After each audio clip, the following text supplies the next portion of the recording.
Everyone to please rise for the prayer and the singing of the Philippine National Anthem.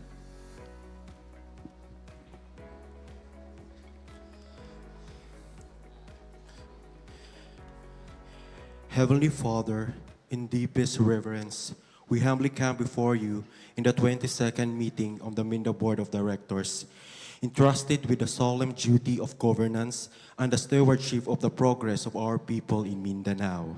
We seek your divine guidance as we undertake our deliberations.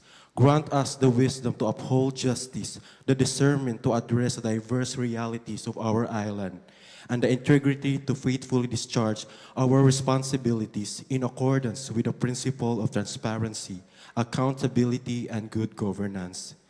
Bless, O Lord, our collective efforts as we work toward a peaceful, inclusive, and progressive Mindanao, one that honors its rich cultural heritage, respects its diversity, and advances equitable development for all its communities. We entrust to you the work of our hands and the intentions of our hearts, confident that under your sovereign will, our endeavors shall bear fruit for the welfare of Mindanao and the nation. All this we humbly pray in your most holy name. Amen.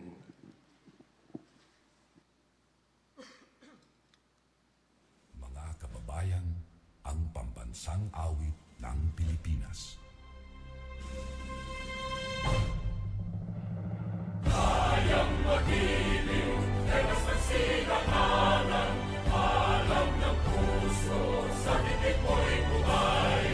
Lupang hinirang, kuyak ka ng magiting, sa manlulupin, di ka pasisigil, sa nagagang tutok sa simoy at sa langit kong bagaw, ay hinagang tulang awit sa paglayang minamahal.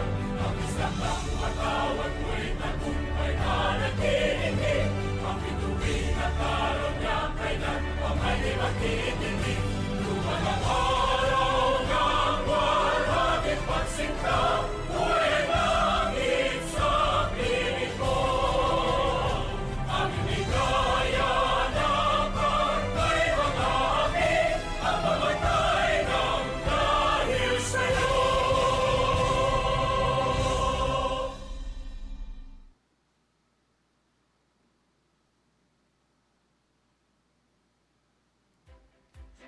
Please take your seats.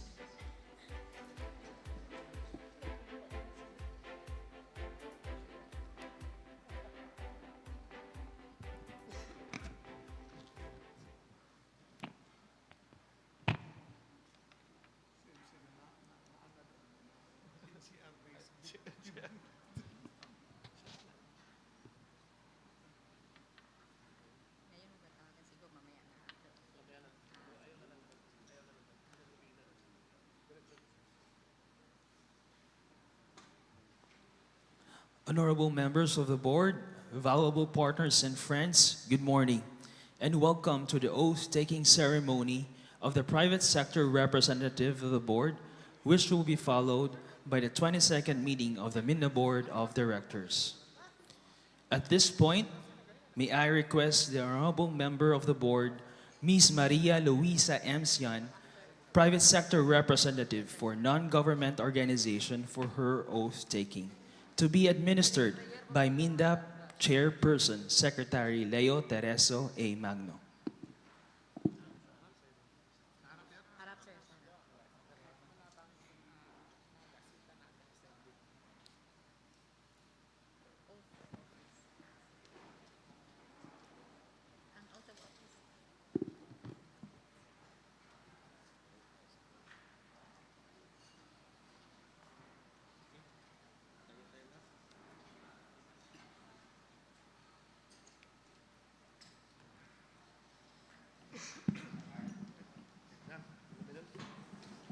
Please raise your right hand.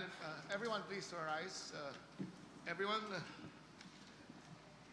Ma'am, please raise your right hand and repeat after me. I, please state your name and position and address.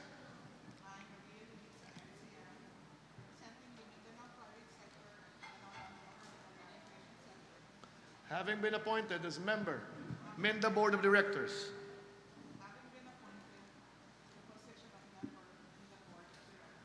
hereby solemnly swear that I will faithfully discharge to the best of my abilities the duties of my present position and all others that I may hereafter hold under the Republic of the Philippines.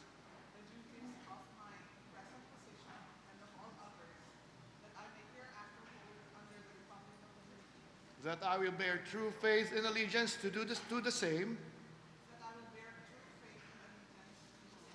That I will obey the laws, legal orders, and decrees promulgated by the duly constituted authorities of the Republic of the Philippines.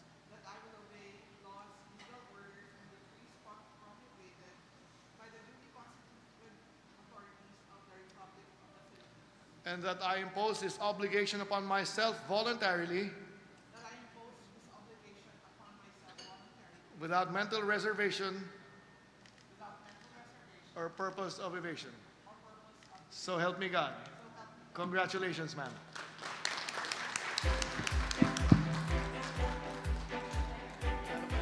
We would like to invite all the members of the board to please join Secretary Leo Tereso A. Magna on stage for a photo opportunity.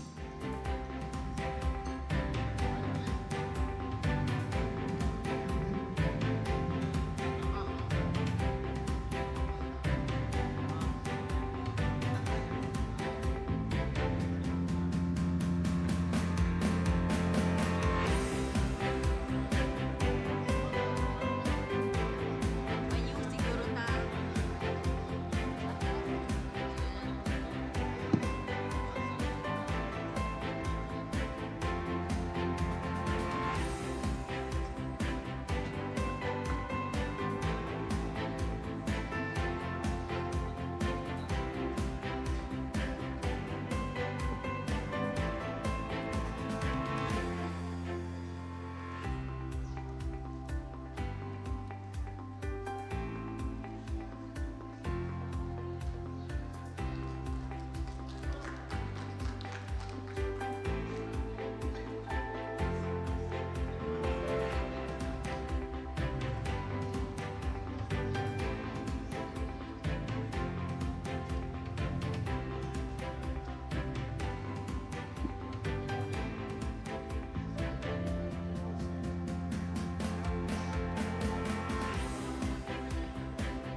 Okay.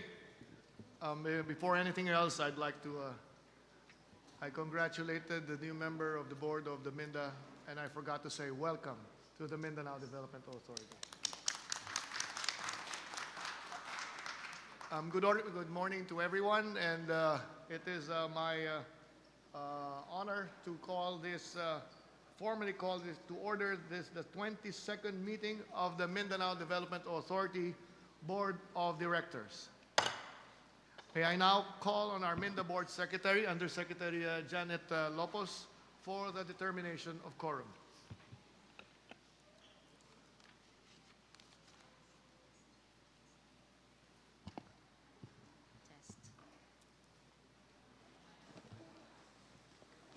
Test. Okay. May buntag sa tanan, pleasant morning to everyone gathered in this room, especially to our in the board of directors. May I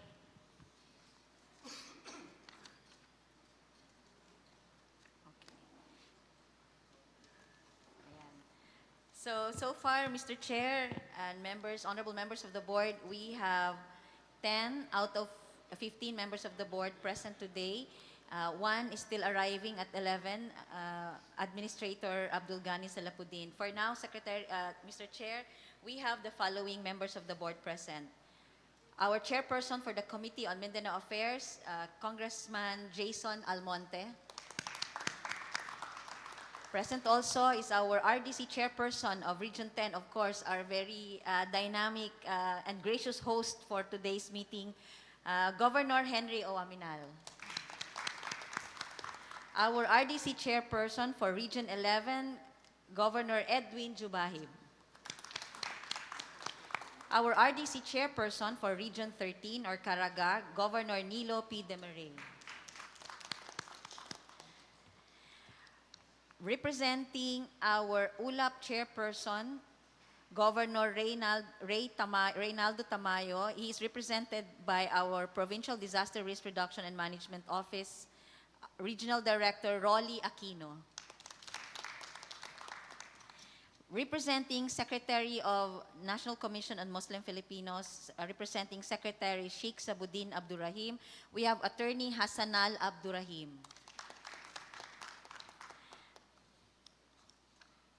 Representing the Chief Minister of the Bangsamoro Autonomous Region in Muslim Mindanao, Honorable Abdul Rauf Makakua, he is represented today by Director Muhammad Abkari Alon, the Director of Strategic Comms Team Office of the Chief Minister. Also present with us, Secretary and the lead convener of the National Anti-Poverty Commission, Honorable Secretary Lope B. Santos III. May I also use this opportunity, Mr. Chair, to also acknowledge our other resource persons who are here and other invited guests from the Zone Administrator of PEZA, Cluster 3, Attorney Abdullah Adel Khan P. Alug. Arriving later today is our member of the board from Administrator of SPDA, Abdul Ghani Salapudin. And also arriving later, the Honorable Congressman from the House of Representatives, Congressman Rufus B. Rodriguez. They're also arriving in a few minutes. May I also acknowledge, Mr. Chair, our guests from and our partners from the DepDev. We have here the Vice Chair of RDC 10, but Regional Director also of DepDev Region 10, Director Myla Faye Carino. She is joined by OIC ARD Caril Cristal Villejo from the DepDev Region 9. From DepDev Region 12 and Vice Chair of RDC 13, we have OIC Director Romel Patrick Tanghal. Regional Director of DepDev Region 13, Director Jemima Olam. And of course, our active partners from the Mindanao Affairs Committee as well, Mr. Edgar Binaohan, Committee Secretary of Mindanao Affairs Committee in Congress. And all the other officials from the different agencies, maayong buntag sa tanan. Mr. Chair, we have a quorum. Thank you. Thank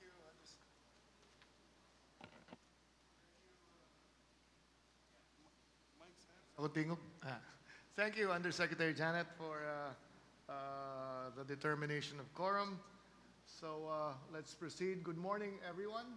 Magandang umaga sa lahat ng mga nandito. Isang maganda, pinagpala, kahit maulan, ibig sabihin may grasya ang darating sa atin. Isang magandang umaga sa inyong lahat. It is my pleasure to welcome all of you to this 22nd MinDA Board of Directors meeting. It is also my honor to welcome the newest member of the MinDA Board, again, Ms. Maria Luisa Montemayor Cian. A round of applause again, who joins us as a private sector representative for non-government organizations. Ma'am Cian, we are honored to have you here with us. Your long experience in the NGO sector will be invaluable in ensuring that our programs remain people-centered. Sa hindi po nakakaalam at nakakakilala kay Ma'am Cian, matagal na niyang tinutulungan ang Mindanao. She has been in the forefront of assisting Mindanao in its development efforts, not only in infrastructure or what. She is also part of groups that have been looking and caring and thinking about human capacity development and all other aspects that is both looking at the growth of Mindanao.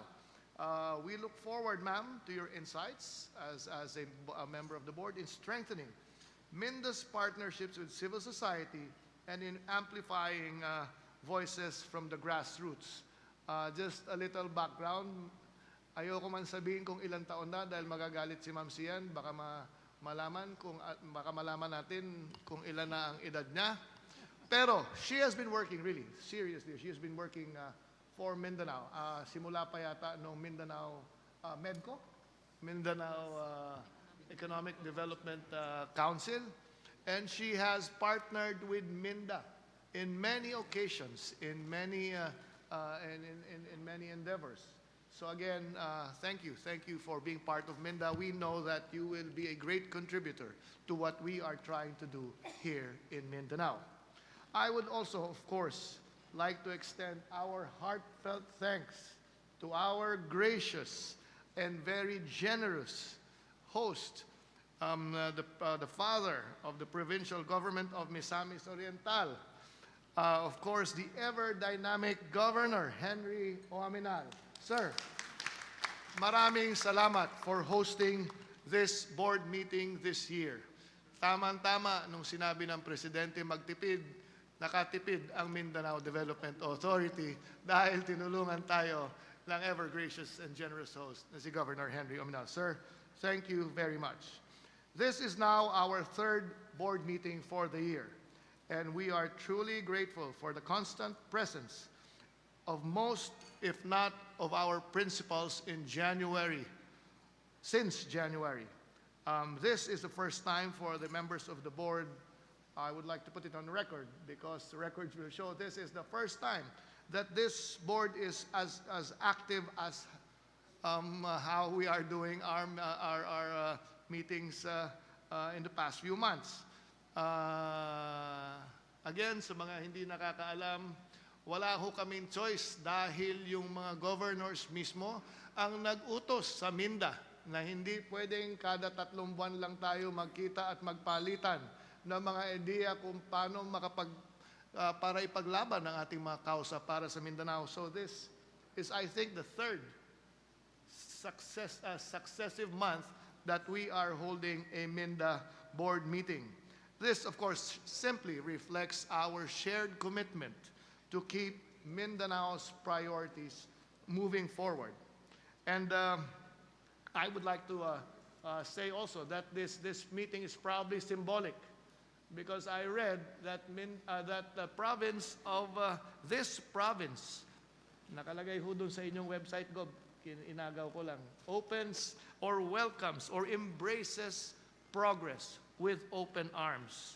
Misamis Occidental provides a fitting backdrop for our discussions today, being a province and its leadership embodies both resilience and embodies growth, embodies resilience and growth.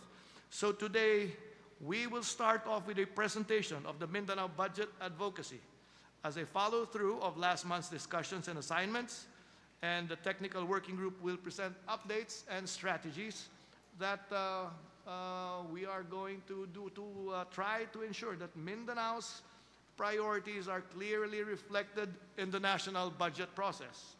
We will also take a closer look at the industrial growth in eco-zones, with northern Mindanao positioned as the island's industrial hub. This is a timely discussion as we consider how to balance investment, job creation, and sustainability in our development plans. And lastly, on our agenda, which was distributed earlier to all the members of the board, we were supposed to discuss or tackle the critical issue of energy security and fuel price outlook in Mindanao. But the Department of Energy, I think, naintindihan naman natin dahil marami silang inaasikaso ngayon sa national, sa Metro Manila. Pero nandun po yung ating Assistant Secretary Romeo Montenegro. Ka-meeting din po ang DOE mamayang 1:30, 2:00. And hopefully after the meeting, we will get updates from ASEC Romeo and we can share it with the rest of the MINDA board at the end of our board meeting. Hopefully that the items in the agenda today will help us understand the trends and prepare strategies that will safeguard our communities and sustain Mindanao's competitiveness. We will also be tackling, among others, the common goal. Once again, our common desire and our common goal. I'd just like to repeat our share and how to increase our share in the national budget. This is an issue that touches the very core of why we gather and why we exchange views. We, I think, agree that we have a collective desire for us to bring more change that is inclusive and change that will bring true development in for the 27 Mindanaoans. So together, let us carry forward our shared vision of building a better Mindanao. Mayong buntag, and I hope that we will have a productive meeting this morning through the afternoon. So again, magandang umaga. Salamat muli, Governor Henry. Mabuhay kayo at mabuhay ang bagong Pilipinas. Next, we would like to proceed on the approval of the today's agenda. The agenda was provided to the members in advance, so may I request for a motion to approve the Mr. agenda as distributed? Mr. Chair, moving for the approval of the agenda of this meeting. There is a motion to approve the agenda of today's meeting. Seconded, Mr. Chair. Seconded by Gov. Henry and Governor Jubahib, but Governor Ominal is the host, so we will record Governor Ominal. Sorry, Governor Jubahib. Okay. Okay. We now turn to Undersecretary Janet Lopez. The agenda for today's meeting is hereby approved, so we will move on to the next item on the agenda. I now pass you on once again to Undersecretary Janet Lopez, MinDA Board Secretary, for matters arising from the previous meeting. Thank you, Mr. Chair. We have submitted the minutes of the meetings and the copies of the matters arising to the members of the board, but allow me to go through quickly on the matters arising matrix, which were earlier sent to you. Can we flash on screen? So far, Mr. Chair and members of the board, I'd like to cover the matters arising from November, January, and February meetings, the special meetings included.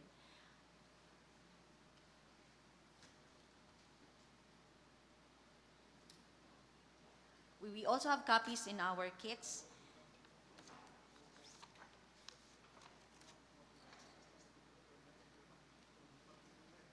Out there. Okay. So on the resolution requesting the DBM to equitably allocate our budget of at least 21% of the total national budget for Mindanao, we will include this in our discussion under agenda number 1 on the status of the Mindanao budget. Number 2, resolution adopting the position paper of the province of Dinagat Island and it was also agreed to be a collective position of the MinDA board, and requesting the President to reconsider its application to GIDA provinces in Mindanao. This is in relation to Presidential Directive 2025-1763. We have already transmitted the resolution to the Office of the President. And there's an update that is... Update on that, Mr. Chair, it has been granted already before we sent our resolution. The DILG get back the order, but the problem now is the DPWH, they are still using some other standards as to the prices of materials. And this is disfavorable to areas such as GIDA areas, especially the island provinces of Mindanao. I think the regional directors of DPWH are appealing also. So probably that's another aspect that we have to look at. Thank you, Mr. Chair. Thank you, Governor Demare. We will take note of that and make a follow-up. And to the points that you have raised, and hopefully, same as the last motion that you said, bago pa natin i-transmit, ay ma-action na nila. Because I know that they are meeting regarding that matter. Thank you. Third item on the agreement to form a technical team to do a pre-work on the regional distribution and breakdown. This is done. We have met the technical working group composed of representatives from the different board members last March 17 and March 24, and the result will be presented later during the agenda item number 1 discussion. Number 4, we were also tasked to do a sectoral analysis with detailed allocation of the budget advocacy. This was in relation to the guidance from the DBM secretary to do a sectoral analysis. This matter again will be included under agenda item number 1 discussion today. Number 5, schedule a executive session with the BARM Chief Minister and arrange a meeting with the DBM Secretary. This is in progress. Actually, we have coordinated already with both the Chief Minister and DBM Secretary Toledo. We are tentatively scheduling it within April. Next. Item 6, a request for the DBM for provision of details on the LGSF of Misamis Occidental. This was the request of Governor Uwaminal. This has already been done, and it is already acted upon. Item 7, review of funding support of Misamis Airport Development Project. This is also done. The details have been secured and transmitted to the Office of the Governor. We got this during our meetings with the DOTR. By the way, Mr. Chair and members of the board, all of the DOTR-related and DA-related resolutions and guidance from the board have been taken up during our follow-up meetings with the undersecretaries of both agencies. Review of funding allocation of the Dinagat Public College. This is ongoing. We are coordinating with the CHED and provincial government of Dinagat. Next, item 9. On DOTR's priority projects for Mindanao, there was a request for a technical and policy review of the proposed airport in Dinagat Island. We discussed this during the meeting, and DOTR committed to us that they will include this in their 2027 budget and feasibility study proposal to the DBM for approval. But in all of the DOTR's commitments to include all of those requested by the MINDA board, they also requested that the Honorable Secretary Magno, the chair, will do a follow-up with their secretary as well. Next, schedule another meeting with DOTR to discuss the Mindanao Railway System. This is done. They have sent us the comprehensive copy of the status. We have shared it to the technical support team of the MINDA board, and we are still going to arrange for a presentation. So it's a continuous meeting with the DOTR undersecretaries, four of them. Next. Okay. Explore the FS to do the bundling of the procurement, combining FS and civil works for the MRS. This was also taken up with them. They agree that they will support this. However, we will have to wait for the result of the ongoing FS, because this will be should be part of the recommendations of the ongoing, the pre-FS and the current procurement of the FS. So sana lalabas ito, at pag lumabas ito, ipe-present din nila sa MINDA board. Number 4, details of the Misamis Airport. Okay, this is done. And then, review of PCG's guidelines on movement of vessels. Nakausap na po natin ang DOTR, Marina at ang PCG on this. Hinihingian lang tayo ng position paper. Next. May Dinagat position paper pala. Okay. Go ahead, Doc. Camilo. Thank you, Mr. Chair. This position paper relative to the order of the Philippine Coast Guard to stop when there is signal number 1, all the vessels. And when signal number 1 is given, the typhoon is 36 hours away. So it's detrimental to the economic development of island provinces like Dinagat, Tawi-Tawi, and Sulu. We are requesting through the PAGASA and the OST that they will readjust instead of giving the stoppage of voyage 36 hours prior the storm would come to the area. Probably 12 hours or 6 hours. That's our request. We did already, our RDC and the province of Dinagat Islands made several representations and position paper on that, ma'am. Thank you. Okay. Then we will integrate that in the position paper that we have come up for for submission to the different agencies, the Coast Guard, to the Philippine Coast Guard and the other agencies, especially the DOTR, the umbrella of the. Thank you.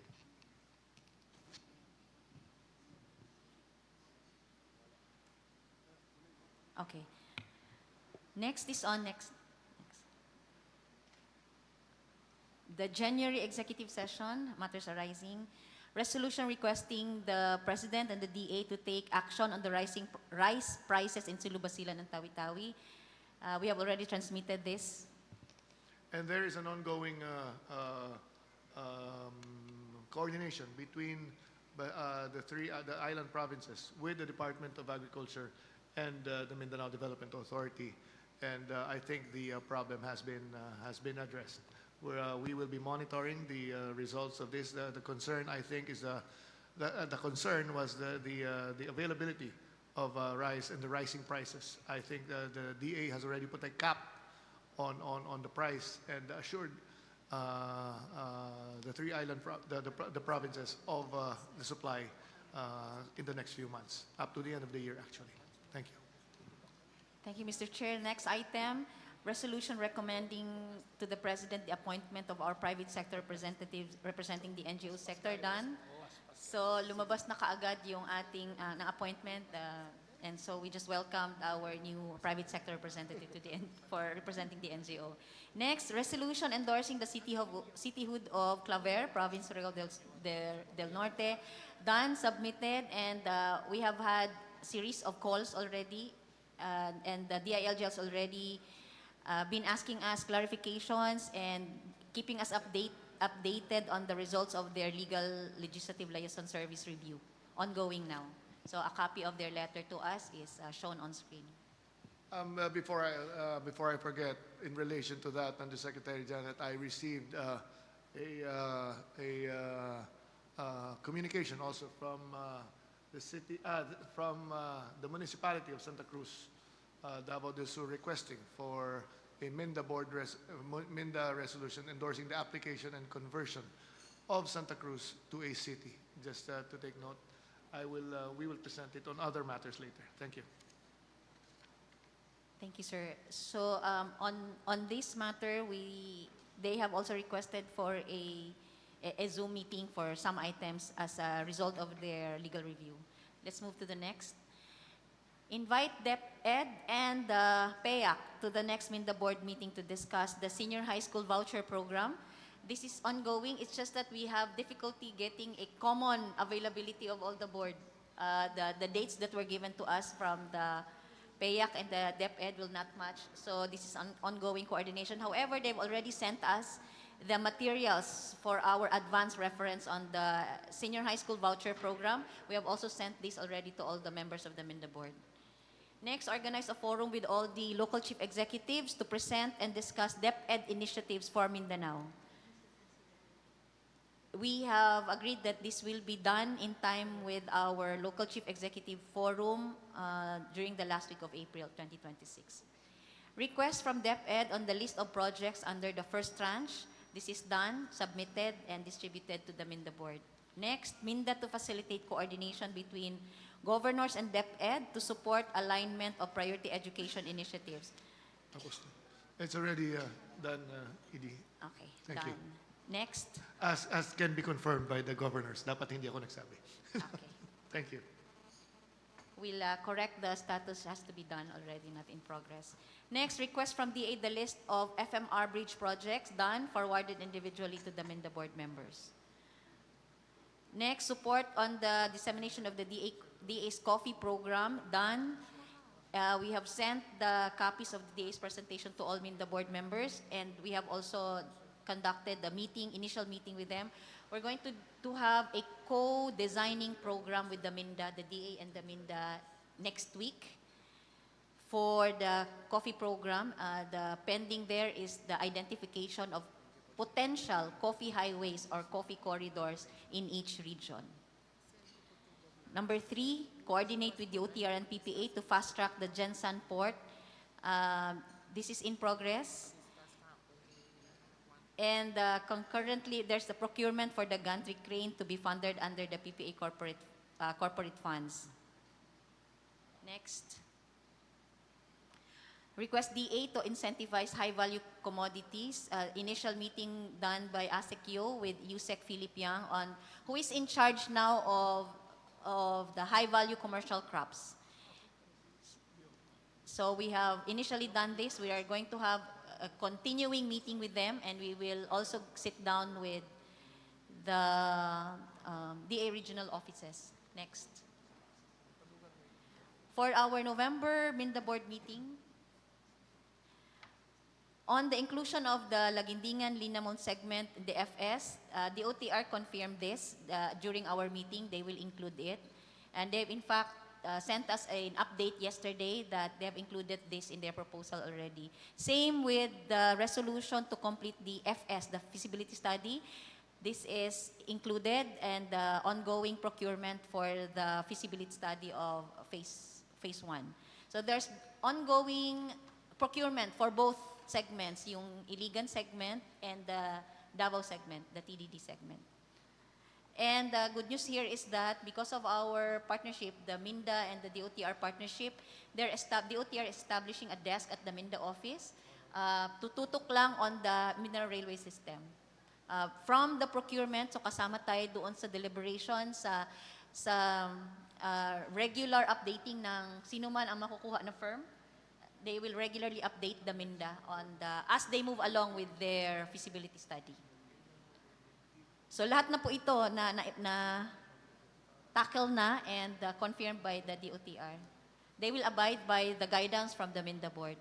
So part po na napag-usapan is yung regular seeking of guidance from the MINDA chair and the MINDA board. They will abide in that desk, the DOTR MINDA Railway Program Desk at MINDA office.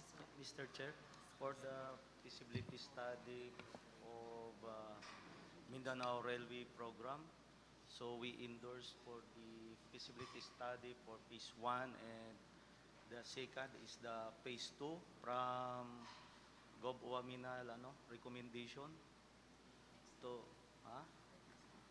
Yes, Gov, I think it will be part of the updates of USEC Lopos because they met with the DOTR team 2 weeks ago. I think 2 weeks ago. I think the last time we discussed this, the members of the board were informed that finally there is a partnership between the DOTR and MINDA for faster action on the Mindanao Railway. There are concerns about the different segments.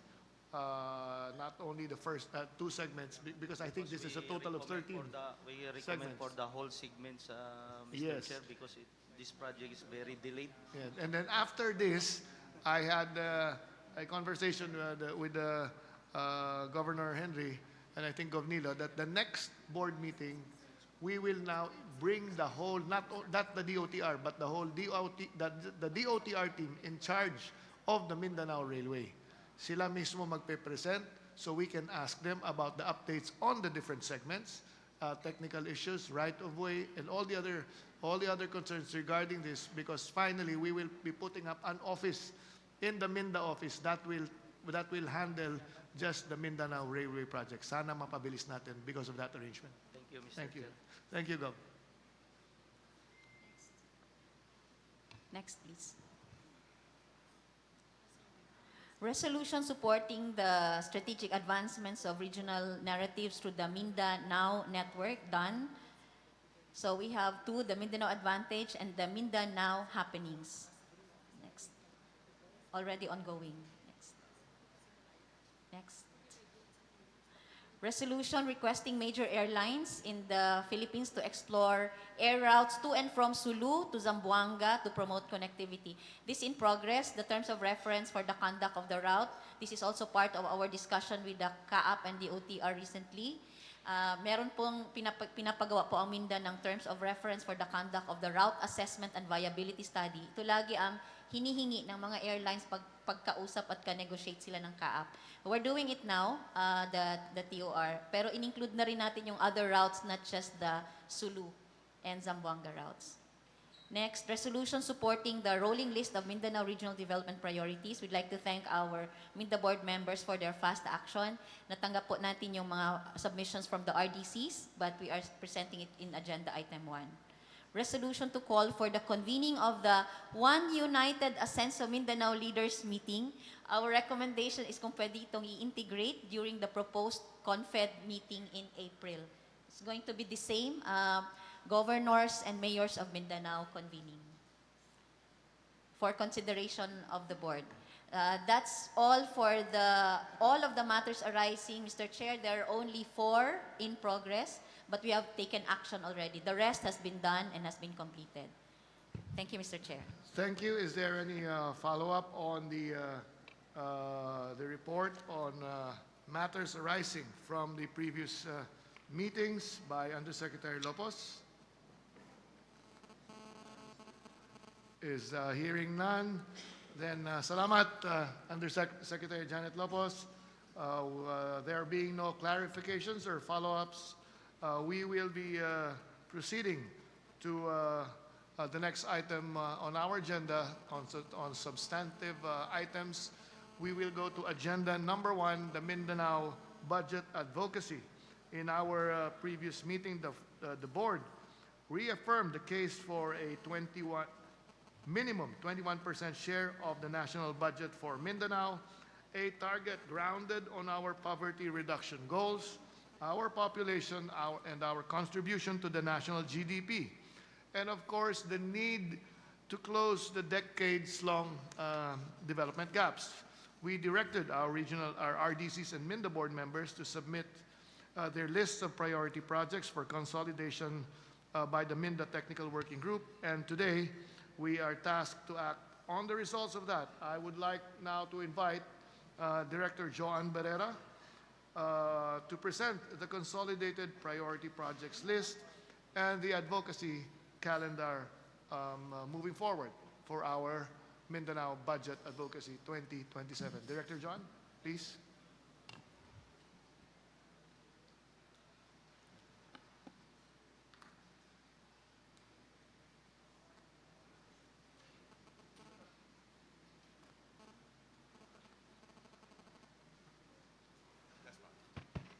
Okay.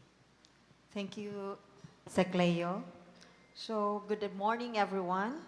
To our chairperson, Secretary Leo Magno, our MINDA Board Secretary, Yusek Janet Lopez, Governor Henry Waminal, and all the members of the MINDA Board. I'm good.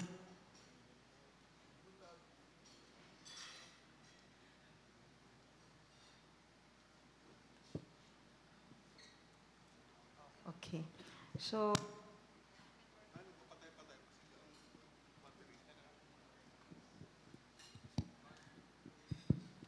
okay, so next slide, please.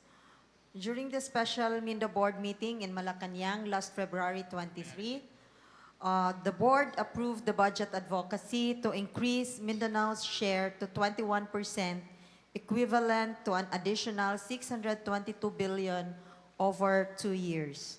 In the same meeting, the board directed the submission of a detailed breakdown of the 622 billion, the consolidation of priority projects from the Regional Development Councils and the Bangsamoro Economic Development Council, as well as the creation of a technical working group composed of the DepDev regional offices and BPDA and MINDA. We have already convened 2 technical working groups.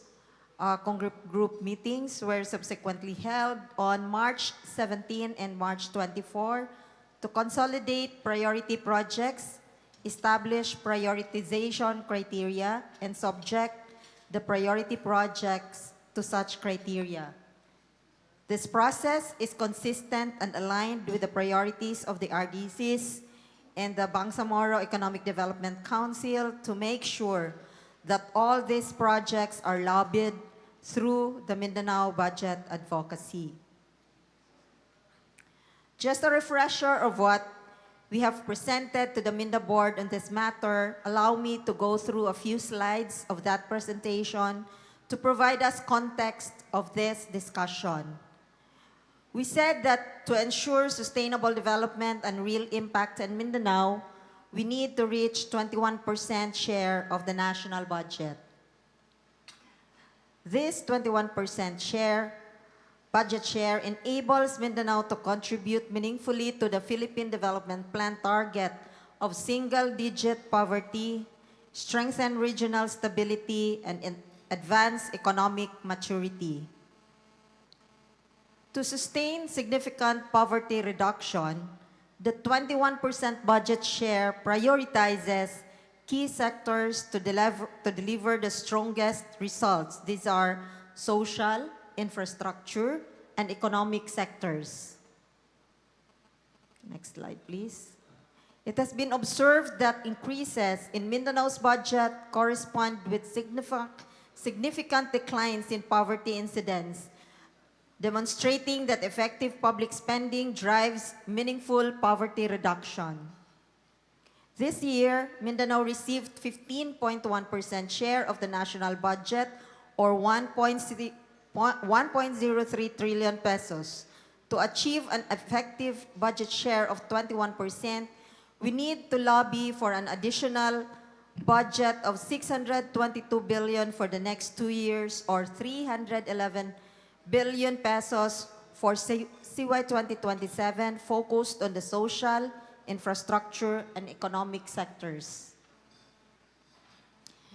In response to the directive of the MINDA Board to provide details of the 622 billion additional budget, we immediately constituted the technical working group and whereby discussed the RDCs and BEDC priority list, with the awareness that the RDCs are still in the process of vetting and finalizing the 2027 budget proposal of their respective regions. With that, we have requested copies of the top priority projects of each RDC and BEDC. We have also discussed with the technical working group a set of criteria.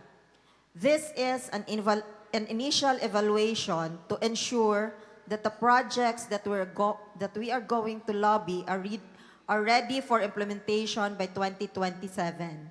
We also recognized inputs on this criteria reflecting the competent assessment of the DepDev and BPDA. The prioritization of projects endorsed by the RDCs is guided by socioeconomic impact, project readiness, equity, and strategic support. Due consideration is also given to Economic Development Council approved projects, which requires funding. So after the technical working group meetings, a total of 161 priority projects were gathered from the RDCs, the BEDC, and the ED Council, and 64 of these are considered as implementation ready. As indicated in the submitted list of priority projects, a total of 46.69 billion is proposed for budget allocation in CY 2027, which is only 15% of our budget increase of 311 billion.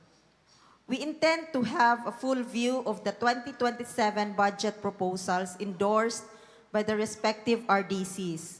This is a work in progress since the RDCs have just finished convening in this purpose.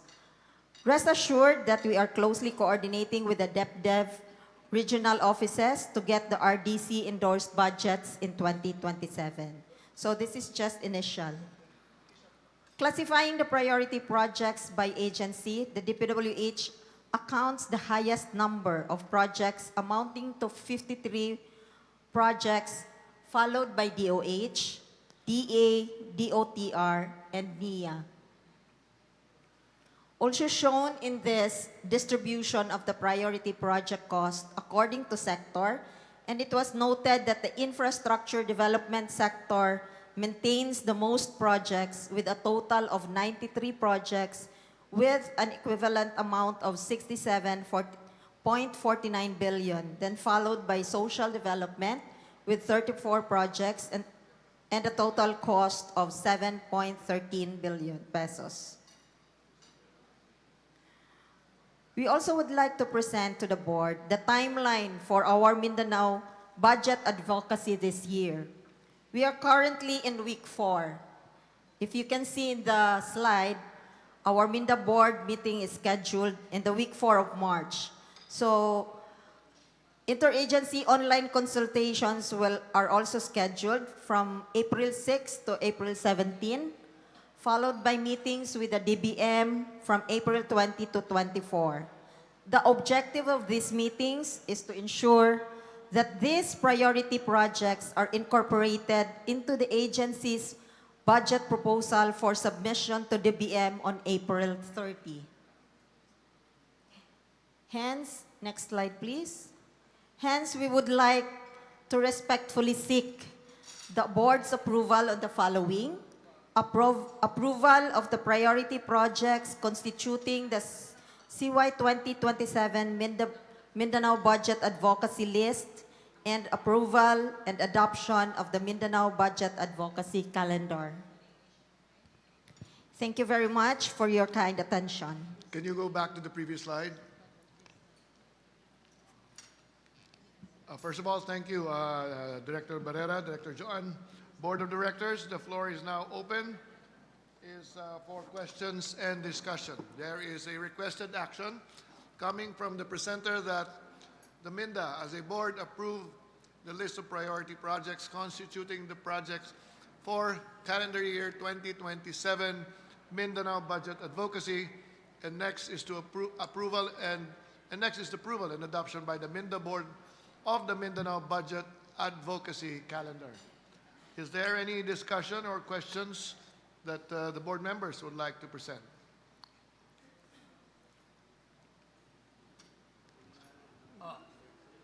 Napa. Gov, there is I think a concern from Director Henry. Aminahan. Thank you very much, Mr. Presiding Officer, Leo. I just have a concern and wish this to be clarified. Although it doesn't mean that reaching this concern data that Northern Mindanao wouldn't like to avail the 622 billion pesos gap. No?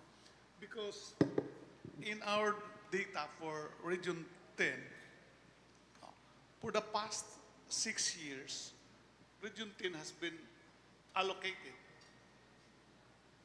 23%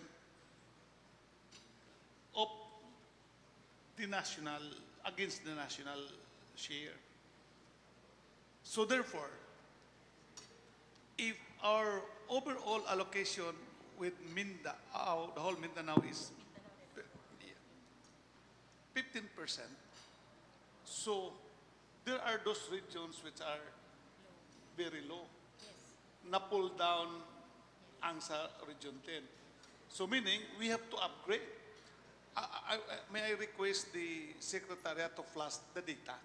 I requested my director. Our own data. Okay. Director Myla. Yeah. That's the regional budget allocations from fiscal year 2020 to 2026. And Region 10 has 23.35%.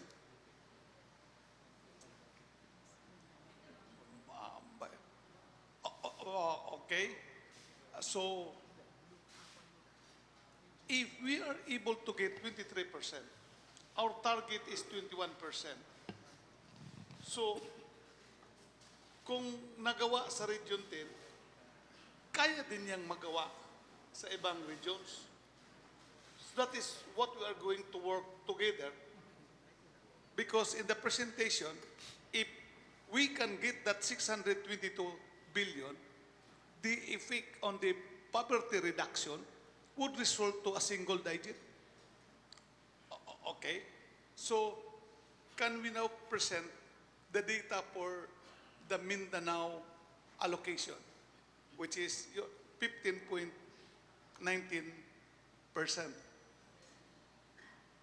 That is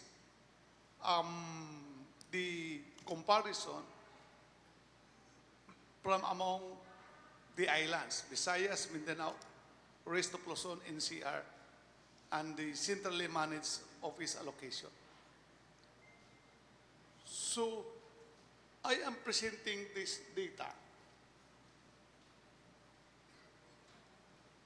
as a guide or in a way how we can achieve that goal of getting that 622 billion pesos, the gap. No? But again, as I said, if we can get that gap of 622 billion, it doesn't mean that I am not availing Region 10 allocation of that share because we already received 23%. That is for the discussion, Mr. Chair. First of all, thank you very much for the observations and the declarations of Governor Henry Ominal. It is an inspiration, it should be an inspiration for the other members to fight for a bigger share in the national budget as we are fighting for 21%. Sa kanila, naka 23% na ang kanilang allocation. But I'm sure this should serve as an inspiration for the other regions to fight for a bigger share in the allocation. Remember that the 622 is an advocacy budget. This is an additional budget that we are trying to advocate through the Mindanao Development Authority. We understand, Gov, that there are many agencies that endorse projects of the different RDCs and the different agencies, different local government units in the national budget. Itong 622, ito yung sinet natin as a group during the last board meeting. And I think Director Joan can explain that while there is a small amount there, balik mo dun sa slide natin. The explanation to me when I asked Gov from Director Barrera, bakit ganun yung amount or yung percentage is first, hindi pa naman tapos yung pag-collate. There is still time na nakikipag-coordinate din sila kay RD Myla on the and then For the 2027. for the 2027. So because this is the additional budget in 622. Director John, can you point it out? Yes, Yeah. sir. If you need notice, can you please go back to the slide, the next slide. That's one. If you notice in this slide, the 46.69 billion 2027 proposed budget is just 15% of our target budget of 311. This only constitutes the top priority projects submitted by the RDCs and the BEDC to MINDA. We are still in the process of collating, just like what Sec Magno said, that we are still in the process of collating the RDC endorsed budget for 2027. Since kahapon lang na nagawa lahat ng mga RDC meetings, and RD Myla said that on the first week pa lang of April ang finalization of the RDC endorsed project. So that's why this just constitute 15%. But if the RDC will submit the RDC endorsed budget for 2027, then this will go up. We don't argue on that. There's no problem. We are not raising Region 10's lowest budget proposal because as a matter of fact, we just had our RDC full council meeting last March 18th, and we approved,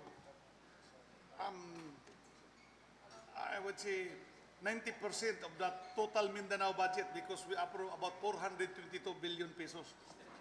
Now, but we are just we will be submitting because we are giving other agencies up to April 13, for the conciliations of detailed data. No, so we don't have an argument on that matter. No, so my only concern, um, why we have that low budget allocation in the past years with other regions, when Northern Mindanao is getting more than what we are aspiring as a Mindanao, because we are aspiring for 21%, and we are already getting 23%. And I am probably even asking our representative of the BARM here, because in our previous meeting, I heard Chief Minister Makakuwa was asking the DBM Secretary to guide them on the disbursement of their funds, because they have plenty of funds, no? And they are just probably asking guidance from the DBM on the disbursement of funds, because that shows how careful and how prudent you are.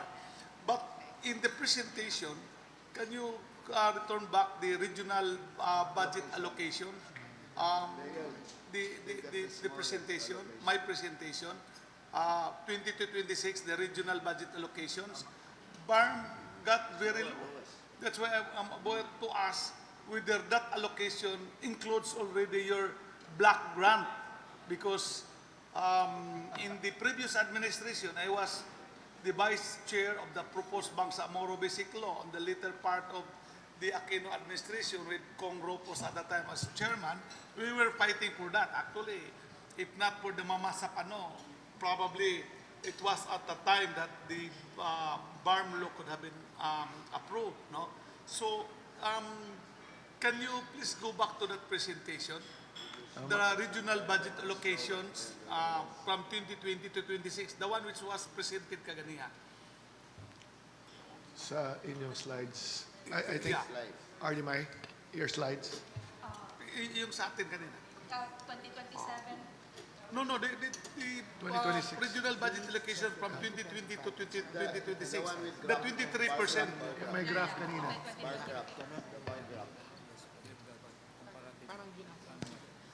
There you go. Yeah, that one. Yeah. BARM BARM is only 5.62 for 2026. 2025 is 5.18. You rose up in 2024 for 16.72, but you were very low on 2023, 2.37. So practically, it's your region that pulls us down. No? Probably, we would like to know whether the BARM law has not helped us on this matter, or what's your reaction on this, sir? Mr. Chair, permission po to ano. Director Muhammad Alon, please Thank you very respond much, to sir. And Governor also Henry. thank you very much po, Governor Henry, for your attention sa BARM matters being part of the committee on the Bangsamoro Basic Law. Siguro question lang ho muna whether this graph really includes our black grant, or ito po ba is yung budget po ng national government para po sa BARM, which excludes the black grant. Kasi po, for context po ng lahat po nakikinig, si Bangsamoro Autonomous Region ay meron na ho siyang black grant as mentioned po ni Governor Henry kanina.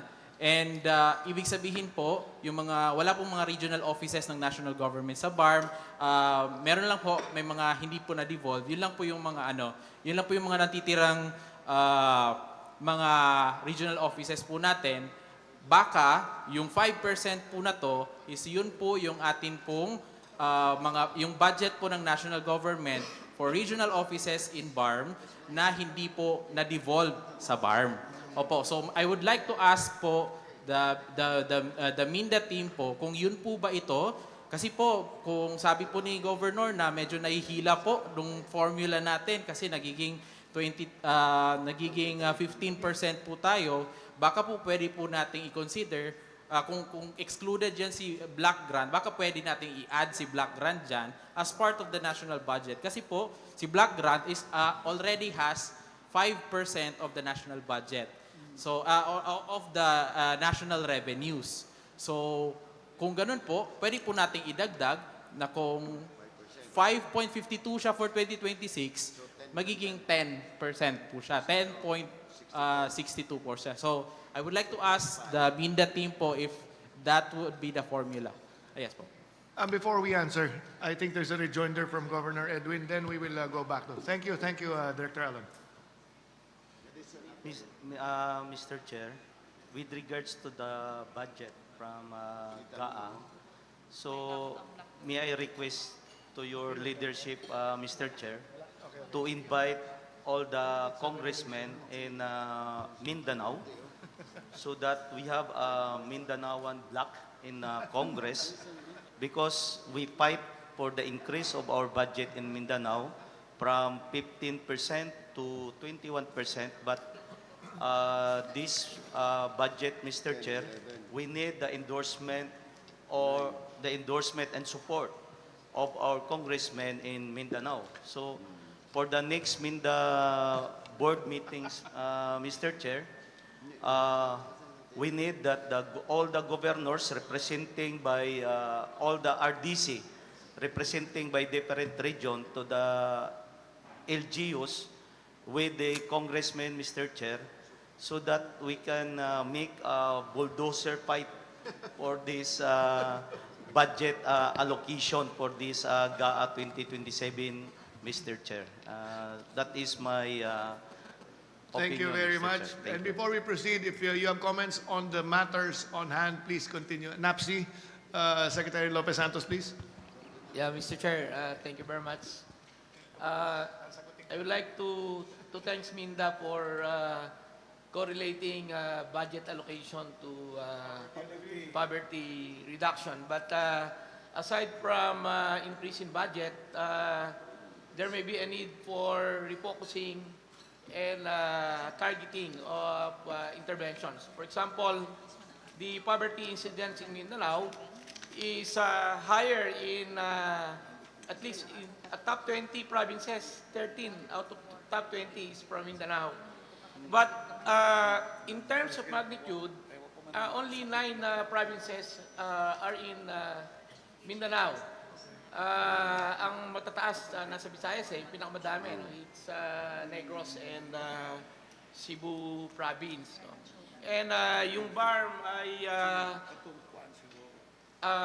28 percentage point ang ibinaba nila only for the last 6 years.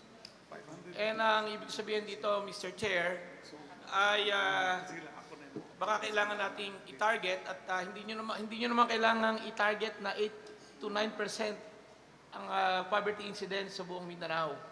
Pagka yung kasing target natin from 15.5 o 18.1% noong 2021 to reduce by single digits 2028 single digit. No? Ngayon ang tanong dito, sino ang tataya? And kung magtatayaan, ang tingin natin na tayaan is regional, ang pinakamataas pa rin, BARM and Region 9, ang probinsya, kasi andun yung measurement ang poverty incidence sa probinsya, saka nasa cities. Na yung Region 10, through RDC, nagawa na yung anti-poverty summits itong nakaraang buwan at naiset na nila yung mga target. No? So, ibig sabihin, baka mag-over-target tayo at hindi naman realistic. For example, kung 30% ang poverty incidence sa Misamis Occidental, ang target ay kalahatiin. So, ang target at least ay 15%. And similar to all other LGUs, so that we can reduce the target, no? We can achieve the national target. Baka mag-target tayo ng 40% yung poverty incidence to 9%, which is unrealistic, Mr. Chair. But baka po malaki ang impact kung tingnan ang targeting at saka focusing. No? For example, ang nakikita natin in terms of PSA data, ang malaki ang poverty incidence ay nasa farming communities, fishing communities, indigenous peoples communities, informal settlements, at saka dun sa GIDA areas. No? So baka dito talaga yung mga LGUs ay ito yung tutukan aside from increase in budget, focusing and targeting ng interventions do sa focus sectors and focus areas. That's all, Mr. Chair. Thank you. Mr. Okay, Chair. thank you, thank you. Let's do this. Governor Demaray, then Governor Jubaib, and the chair will comment. Thank you, Mr. Chair. Thank you. Looking at the graph, we congratulate Region 10 for getting the highest allocation with 23.35. That means their leaders are better than our leaders in our regions. Their congressmen are better than our congressmen because they got the highest. So we have to learn from Congressman Almonte and the congressmen of Region 10. Because as you look at it, we in Caraga region, we are second to the lowest, 14.17%. Although, with the minimal amount that we get for the past, in 2021, Mr. Chair, our poverty incidence, Secretary Santos would say that we have 33.2. Now, we have reduced that by 12.6%, 2028 na lang, with the minimal amount. Kung kami nabigyan ng pera ng kagaya ng Region 10, siguro we will cut it by 1%. But that's why we are so happy learning. And I will ask the Congressman Almonte to teach and our congressmen also how to get that budget. And so thankful that we are able to present that because all of us, no? Probably we can gather all the congressmen in Mindanao with Congressman Jason Almonte here as the Committee on Mindanao Affairs, and all the rest. Siguro mas marami ring congressman ang Region 10 kaysa amin kasi iilan lang yung amin. Plus, we have party list representatives coming from your region as well. We have the brother of Congressman Rupus, the son of Governor Waminal. That's an added force in Congress. That's why magtayo na lang ako ng party list din para madagdagan yung aming congressman in Caraga. Thank you very much. That's very good. Thank you very much. But before we proceed, we would like to, everyone was formally acknowledged earlier. We would like to acknowledge the presence of the Honorable Abdul Ghani Salapudin, Administrator of SPDA. Welcome, sir. Kong Jerry, Administrator Jerry is here. And last, before we wrap it up and open it up to another discussion, the same topic. Yes, Governor Edwin. Mr. Chair, I will share this situation regarding how to address the poverty incidents in different provinces, regions, and also in our island in Mindanao. Mr. Chair, every LGU, we have a budget to be used for annual activities and plans and programs for every local government units.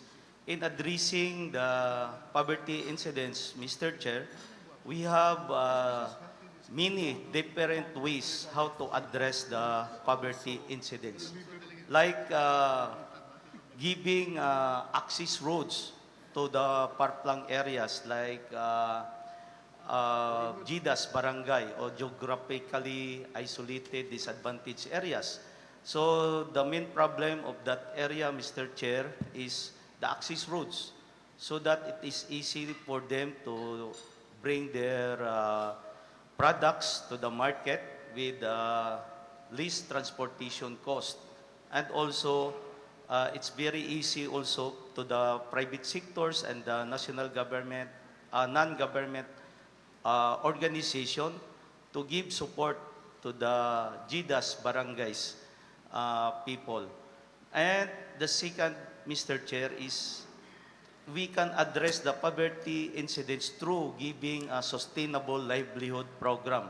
Because based in my experience in my province, Mr. Chair, through giving sustainable livelihood programs, from supporting to the people living in parplang areas, like providing seeds, fertilizer, and also livestock from the budget of the provincial government. And then we do the marketing, Mr. Chair, so that their products have a good good price, Mr. Chair. Dahil ang problema natin, totoo nga sa gobyerno, binigay na natin halos lahat sa ating mga constituents yung support. Livelihood o giving ayudas, libre. Pero ang problema, Mr. Chair, tulad lang sa mga farmers, magtanim sila, nagbigay tayo ng libreng fertilizer, libreng seeds, o nagbigay tayo ng libreng livestock. Pero during the harvest time, Mr. Chair, ang nakikinabang dito, hindi ang farmers. Yung traders pa rin ang nakikinabang. Even we're giving a mechanization program, Mr. Chair, pagdating sa harvest, ang nagko-control sa presyo is yung traders. That's why, Mr. Chair, in my province of Davao del Norte, ang ginawa ko, ako na mismo, ang probinsya na mismo, ang namimili sa mga produkto ng ating mga farmers. Hindi lang rice farmers, lahat, Mr. Chair, ang nagli-lead sa buying is ang provincial government para to establish the high price, and then ang nagre-retail na rin, Mr. Chair, is yung province to give also a low price for the consumer. Kaya pati rice buying, Mr. Chair, ginawa ko na sa probinsya ngayon para to control the price nga hindi ang traders ang nakikinabang, Mr. Chair. So ito yung mai-share ko at ito yung nakikita ko na very successful programs for the province of Davao del Norte to reduce the poverty incidence, Mr. Chair. Thank you very much for sharing that, Governor Edwin. And if the members of the board would allow, I will summarize it a little, what has happened since the presentation, and we can further discuss the issue at hand. First, I'd like to thank everyone, the presenter, the graphs from MinDA, of course from RDC 10, and of course NAPSI Secretary Lopez Santos. Baka pwede rin, sir, makuha namin yung data ninyo para ibangga na natin lahat ng data. Can you go back to I was going to comment on that, please. The graph of Governor Henry. Just to comment on this, I think it is, let us not lose focus on what we are trying to do here. While there is a difference on how we appreciate and read the graph, ako nga mismo, tinitingnan ko ngayon at nag-uusap kami ni Gob, siguro maganda rin ang DepDev at ang MinDA tingnan kung ano ang magiging resulta kung tanggalin natin yung block grant. When I say tanggalin, just to understand the total budget. Hindi naman ito ending ng ating presentation. We will meet again because it would be nice to see the effect on the total budget allocation of Mindanao vis-a-vis removal of the block grant. The block grant was started, I think it started in 2020 with 3 billion lang yata yung amount dati. But ngayon 2025 on record, nasa 80 billion na yung allocation. There will be a big change in the percentages if you look at it as block grant and comparing the budget now of BARM in the whole GAA. So mag-iiba yung percentage. Again, hindi ko sinasabi ano yung tama, ano yung mali. We just have to appreciate it better because there is a very inspirational message by Gov. Henry. If we can do it 23%, why can't the other regions do it? It's not, again, the reason for the study, ibalik lang natin ha, the reason why we are advocating and the reason why we put that graph, because we should not forget. The reason is because we have an advocacy. We have a dream. We are fighting for a bigger allocation of Mindanao in the share in the national budget. Whether the starting percentage is 15, whether it is 21, whether it is 23, whether it is 25. Our cause is for an increased budget. That is one thing that we agree on, that we should fight together, united, all the regions of Mindanao. Pero mas maganda nga rin siguro pag-aralan natin, hindi naman natin masasagot ngayon yan because there are different, iba-ibang datos ang presented sa atin ngayon. But these are the things that are included, these are the things that are revealed in the discussions. Maybe, Bob, if you'll allow me, your group and the MinDA NAPSI, and all the other representatives of the other regions. We'll sit down even as soon as next week or before the Holy Week, or because we should straighten out all the data, kasi nga ang pinaglalaban natin is an increase in the national budget. Kailangan walang butas. Pag sinabi natin gusto natin 21 from 15%, an increase of 6%, pag tinignan nila itong data natin, data ng Region 10 at data ng NAPSI at data ng iba, baka sabihin hindi ninyo, wala naman kayo sa 15 eh. Tanggalin natin yung budget ng BARM dyan kasi may block grant na sila na malaki, baka mas malaki na yung allocation. But the point is, at the end of the day, we should come up with a united stand to increase the budget share of Mindanao in the national budget. Is that agreeable to everyone? And if isisingit ko na rin, sabi ni Gov. Edwin, dapat imbitahin yung, nandito yung chairman ng Mindanao Affairs Committee.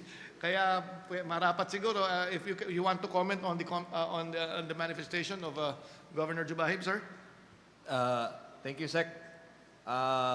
For a partner agency like MINDA, as a committee chair, I already have a draft resolution to be passed on May 4 upon opening of the Congress. I'm giving a copy to the Secretary. Based on our last board meeting, everything is in there, and for further comments and any additional inputs that I will finally pass it on May 4 as a counter partner resolution to our MINDA resolution for the increase in budget allocation for 2027. Thank you, Congressman Jason Almonte. If do we have a soft copy of this, or if not, can the Secretariat? I'd like to request the Secretary to produce copies, so before we end the meeting, we can tackle this on other matters.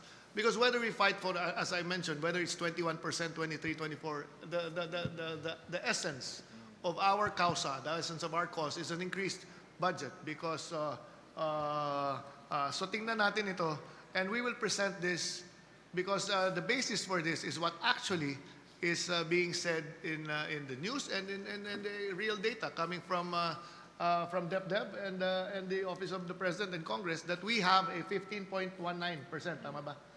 So, but ako, personally, when I saw all these numbers, appreciating what Governor Henry was saying, yung percentage, tapos yung BARM, I think we can task our staff work, the technical working gov, to present to us internal as MINDA, as Mindanao Block, so we can see where actually is our share with and without the BARM block grant. Is that okay with everyone?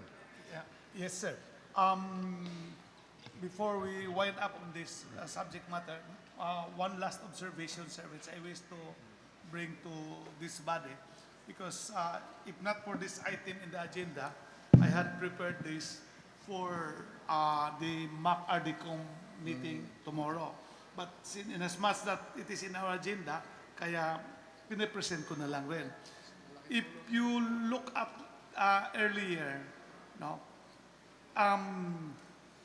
it is actually Region 11, Davao region, gets the highest share in almost all the years. Now, and can you please go back? Go back to yung by regional alone. Yeah. So, yeah. Region 11 had, in the year 2023, umabot nga ng 26.70 on the year 2021. No, 26.59 in the year 2020. Reasonably, because Davao region at that time was the Holy Land. Yeah. Oh, okay. So, in short, in defense also with my good friend, Governor Jubahib, who is the RDC chair of the Davao region, in terms also of the GDP, for the entire regions in Mindanao, Davao region is the highest contributor of the GDP nationwide. And next to Davao is Region 10. No. So that is our contribution to the GDP. So now, I'd like to bring to your presentation now, ma'am, yung proposed 2027. Baka doon tayo nagkulang yung ibang regions. Ha? Can you please present now? No, yung 2020, yung presentation kanina ng, no, yung sa MINDA presentation. The MINDA presentation. Yung 2027 budget proposal. Kasi ano pa to? Ito yung bubunuin natin.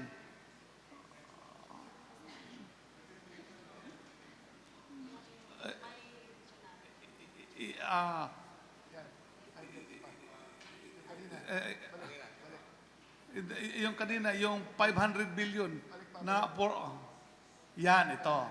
Okay? So, the total budget proposals for Mindanao without the final list of Region 10 is only 501 billion. These are only for the priority projects. Yeah, priority. 501 billion. No? Kung tingnan mo, ang baba ng ano ninyo, Region 13 is only 37 billion. RDC 12, 21 billion. RDC 11 is 15. Region 10 is already 185. Hindi pa kumpleto yan. Because what we had approved last RDC full council meeting is 426 billion 459. And in this 426 billion 2027, magkano yung sa amin for 2026? Currently, we have 107 billion 552. No? So yung proposal ninyo for 2027, That's for the top 30 projects only. 30 lang. Yung top priority na. okay. Yeah, top so that's 30. the top priority. Top 30. Yes. Yeah, so, Pero mababa pa rin. yeah. Kay Tingnan- 187 na inyo, top 30. Amin, Yeah, 185 na yung top 37, 30. yo, Yeah. 185 na. And even in totality, tingnan ninyo kung magkanong budget proposal nyo for 2027. Kasi yung sa amin is 426 billion. Oh, so dapat sa proposal pa lang daan, no, tasa na ninyo. Yun yung sinasabi ni Secretary ng DBM in our meeting. That before asking the President for an increase, mag-submit na kayo ng projects that are really convincing to him, no, that will ultimately address the goal of poverty reduction. So baka doon tayo nagkulang. Thank you, Mr. Chair. Can we answer also? Thank you very much for that advice, and we wanted to copy that. Actually, all this project proposal emanates from the local governments, meaning provincial governors, mayors, through the national line agencies. Sometimes, the local government and the NLAs are not collaborating to be able to propose the maximum and the amount that they entirely need. That's why we are advocating in the region that the mayors, the governors will collaborate with the national line agencies in proposing. That's why we have 200, more or less 49, but still very far away from the 400. Because the problem with this, kung ganyan, yung lahat na kulang ilagay ko sa dinagat yung mga 300 million para umakyat ako. Thank you for that advice, Governor Paminel. Okay, once again, point of clarification.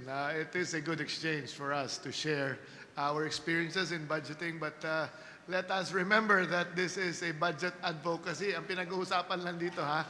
And comparing the budgets of the different regions is altogether a different story.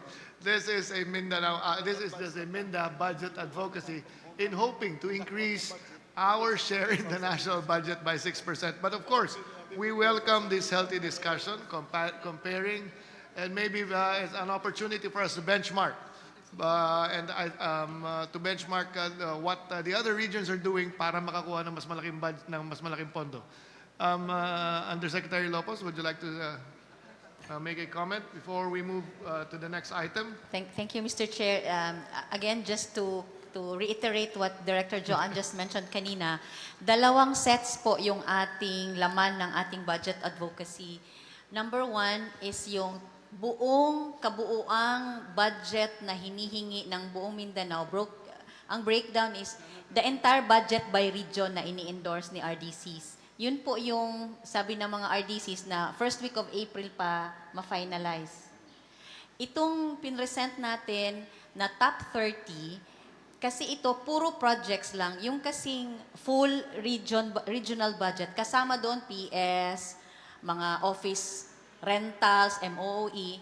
During the last budget MINDA board, ang sinabi ng board, yun munang project talaga kasi yun ang magta-translate to impact on poverty. Yun kasing mga rentals na kasama sa kabuong budget, yung mga overhead expenses, hindi naman yun. Kaya, ang instruction sa atin ay dalawa.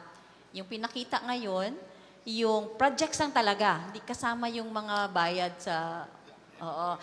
So, yung hindi pa po natin na-show that which is bigger, yun yung the entire budgets per region.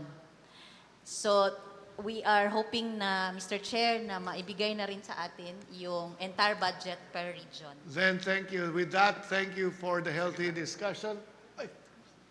Before we proceed, we would like to welcome, of course, the person who consistently champions an increased budget of Mindanao, the person who is always very vocal in Mindanao getting its fair share in the national budget. Of course, no need for introduction. When it comes to Mindanao concerns, the Honorable Rufus Rodriguez, Congressman, 2nd District of Cagayan de Oro. Welcome, sir. Mr. Chair. Yes, sir, please. Mr. Chair, for the Regional Development Council 12, sir, we'd just like to inform this august body that on the allocation of budget per guidance of DBM, the regional line agencies of Region 12 focus on the project readiness and shovel ready. That would have a higher opportunity to be allocated with funds, sir. So that's why starting 2 years ago, we have already trimmed down the list of projects that are already shovel ready para po pagdating sa DBM, mas malaki yung opportunity and chance to be given the budget. Second, Mr. Chair, in January, 4th week of January, the RDC 12 convened its advisory committee composed of Region 12 congresspersons.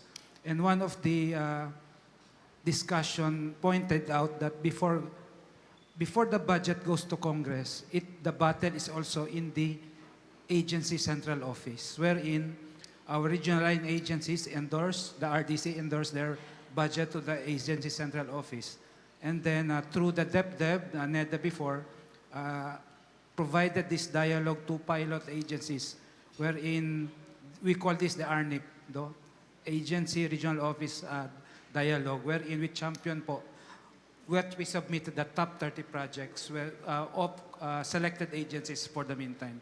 So the bottleneck also, Mr. Chair, is at the agency central office supporting the budget endorsed by RDCs po. Thank you for that manifestation, Mr. Tangal, OIC Regional Director of the DepDev Region 12, and affirming what we said, and affirming what the DBM Secretary Toledo told everyone during a special meeting in Malacanang, that is really how the initial approach should be, talking to the different agencies to increase their budgets, the OTR, DPWH, and all the other, for the specific areas. Thank you for that. And again, a reminder that this particular budget advocacy that MINDA is trying to advocate, the whole group is trying to advocate, is in addition to what all the other, and we agreed as a board to submit our 30 priority programs. That is what will be included in the Mindanao budget advocacy. The initial budget request, again, is an altogether different story. We will not delve into that. This is just the additional, because we are trying to advocate for an increased budget in the GAA. let's close it. Let's close this, and I think I will divert a little from the agenda because I would like to hear from somebody really who has been advocating for Mindanao. So can I request that somebody move for the approval of the MINDA board on the priority projects only, constituting the list of projects, because we will have to come up with a list on our own as MINDA to try to achieve that increase of at least, based on the data that we have, 6% from 15 to 21, and approval and adoption by the MINDA board of the Mindanao Budget Advocacy Calendar. The reason why you're posting that advocacy calendar, so everyone will be guided on the next steps that the group, that MINDA will be conducting. Can we go back? As just a little, this is the schedule that we are following, and if approved, we will be communicating and giving this to all the MINDA board members, so you will be guided kung kailan namin kayo kukulitin na kung pwede isubmit ninyo yung additional infra doon sa top 30 list. Then go back again to the requested action. Is there any motion? There is a motion from Governor Nilo Demaray for the approval of the requested actions regarding the Mindanao Budget Advocacy. Is there a second? Seconded by the Honorable Jerry Salapudin, the Administrator of SPDA, former Congressman Jerry Salapudin. With that, the motion is hereby carried and approved. There was earlier in our agenda, there was room for a 10-minute coffee break, which we did not avail of because we wanted to proceed. But again, I would like to I think everyone here shares this common feeling that we have to hear from somebody. Kasi tayo palagi naman tayo nag-uusap. Monthly tayo nagme-MINDA board. But there is somebody here who is championing, again, as I've mentioned earlier, who champions the MINDA's share in the national budget. Sa iba pong mga resolutions na naririnig ko, hindi siya as passionate. But he is very, very passionate when he talks about Mindanao. Without further ado, I'd like to give the floor to the Honorable Rufus Rodriguez, again, the Congressman from the 2nd District of Cagayan de Oro. Welcome to the MINDA board. Thank you for coming, sir.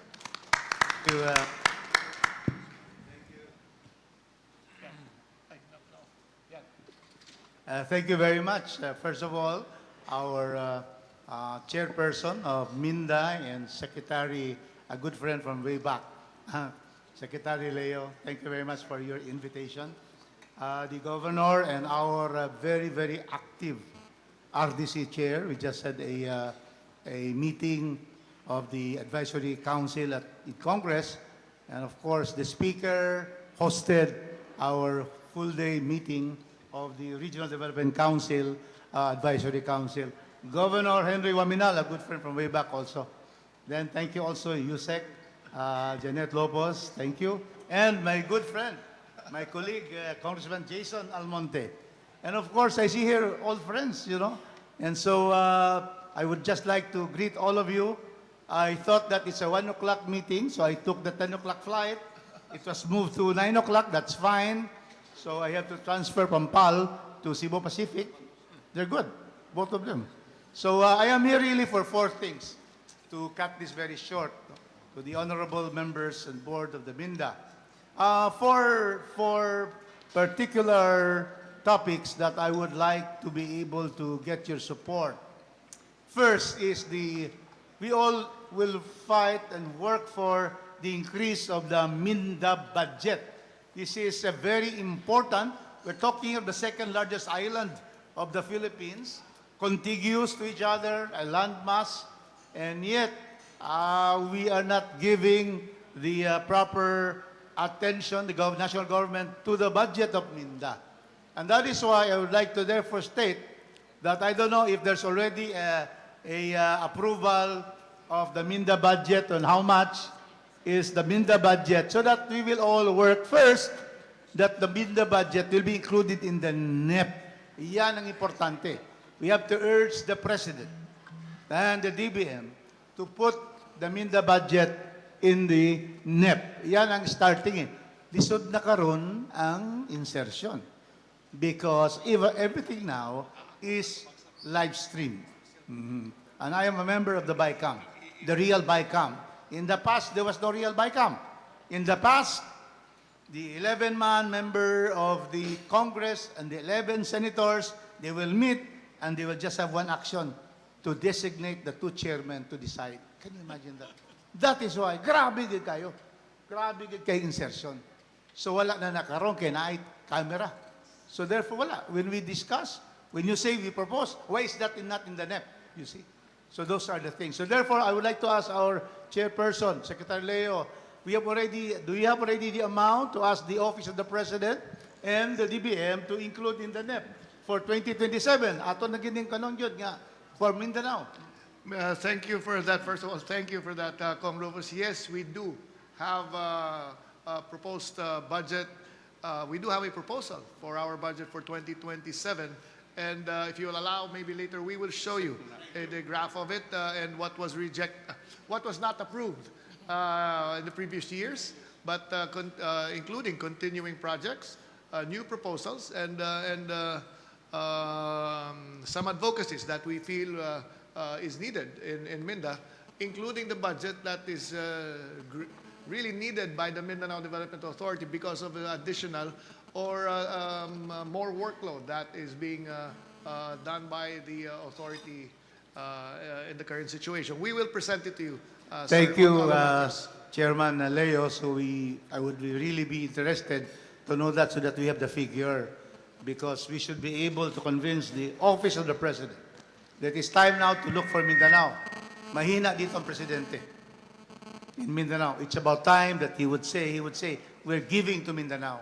So that naman, during his last 2 years, we are able to say that his administration has really given attention to Mindanao. So thank you, Mr. Chairman. The second one, and I've been fighting for this, is our very small budget for Mindanao. The budget of Mindanao for 2026 is only 15.4% of the total pie. 15.4. And, you know, our population, we talk about taxation and representation and allocation, we are 26 million Mindanaonons. I use the word Mindanao because Mindanaoan is a word used by these Americans who wrote, Mr. Lewis, who wrote in 1920 that these Mindanaoans, you know, like Californians, Georgians, are troublesome and warlike. Of course, we are troublesome and warlike because we don't want to be under the Americans. First, against Spain. So I don't use Mindanaoans. I use Mindanaonons, di ba? Misamis nun, Kag-Agusanon, Cagayanon, Bukidnon. So I use Mindanaonon. And after I talked with the late Nene Pimentel about this fact, he and also Coco is now using the term Mindanaonon. Katutubo, ato gyud, lumad. Okay. So now, 26 Mindanaonons million is 22.3 percent, 22.3% of the country is are in Mindanao. And yet, we get only, Jerry, 15.4. Then, the central office has so much, they get about 14%. Metro Manila, they have, so much. So that is the problem. So we have to have a resolution. I'm requesting you to be able to ask for more budget than 15 higher. How much do we contribute with our pineapples, 100% from Mindanao, our bananas, our fish products? We are contributing no less than 18 to 19% of our gross domestic product, GDP. So, if we talk about population, 22.3%, our GDP, we contribute to our country 19 to 20%. Why is it that we only receive 15%? And in fact, we need more affirmative action in Mindanao kasi among Visayas and also Luzon, Mindanao is always very far from Imperial Manila. So that is why we are saying that it should be increased. No? So I think the proper thing is to have this, alam ang ating budget, the central office. It is the lump sum of the cabinet members. My goodness. Malaki. In all this, it's the lump sum, sino ang malapit sa mga cabinet members? Ato ka Manila. Kay matagalog mas lang ito tanan. You see? So, wag kita. Uluwi kita. So, lisod kayo, nga mo ka na ato situation. So, that is why we are asking, the second one is a resolution requesting for a 20%. Let us put figures na. Para sa MINDA, this is the amount that we want. And then we fight it out that we can have this. In the NEP and in the budget hearing in August. Number two, sa MINDA, we should have 20%. Less in the central office, less in Luzon. Develop na kasi ito, NCR. Tapos, mo pa niya, grabe na gini. Sa DA, agriculture, where we are the breadbasket of the entire country. You know how much we got for agriculture? For 2026, 12.5%. 12% lang. And then, ang Metro Manila, sila yung mga 8%. Asa lang sila magtanom? Sa Luneta. So, wala again. Sukog ikuha ni Permi because we are always at the losing end. So, I would suggest for the second resolution to already ask for at least 20% approximate to our GDP. Well, GDP and GNP. Simple na kayo ni. Ang GDP, gawa dito sa Pilipinas. That is GDP. Anong GNP? Gawa ng Pilipino. So abroad and also here.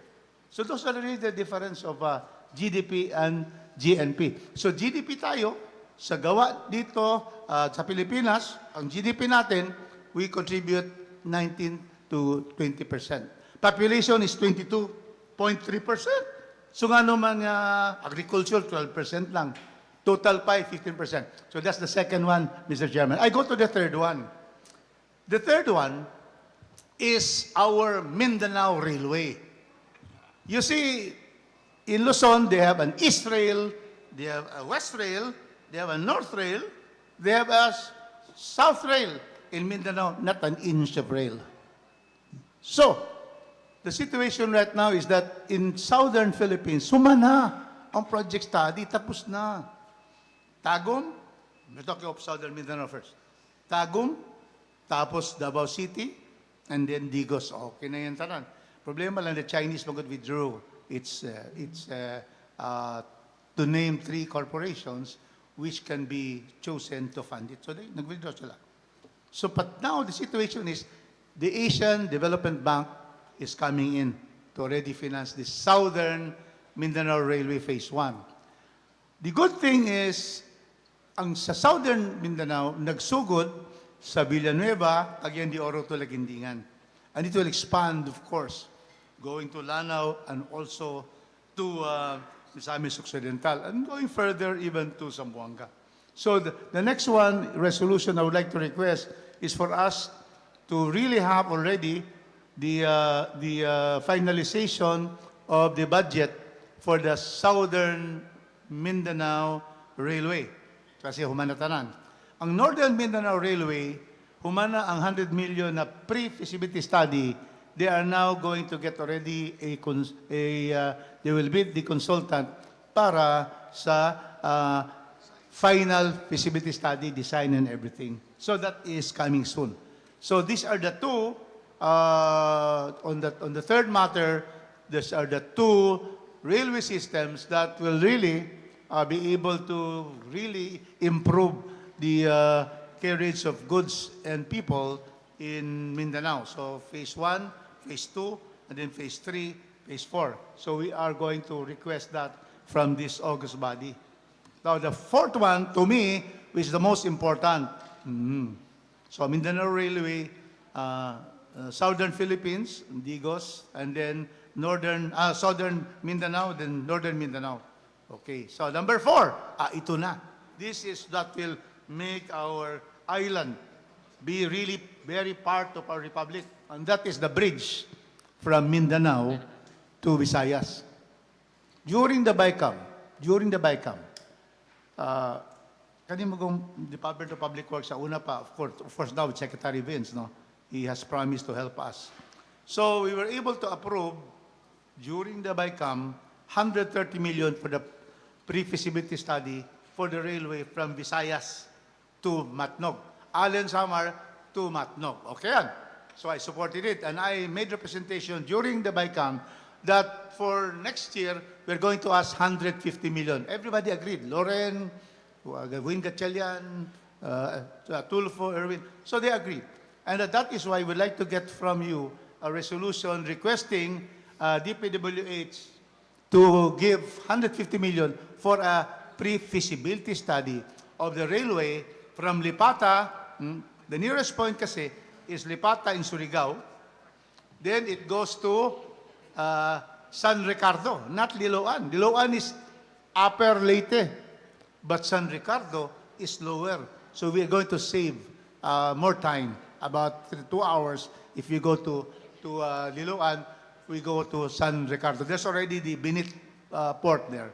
So that is the fourth one, to allocate the budget of 150 million for the pre-feasibility study of the bridge, the Mindanao to the Visayas Bridge from Lipata, Surigao del Sur, Surigao del Norte to San Ricardo, Southern Leyte.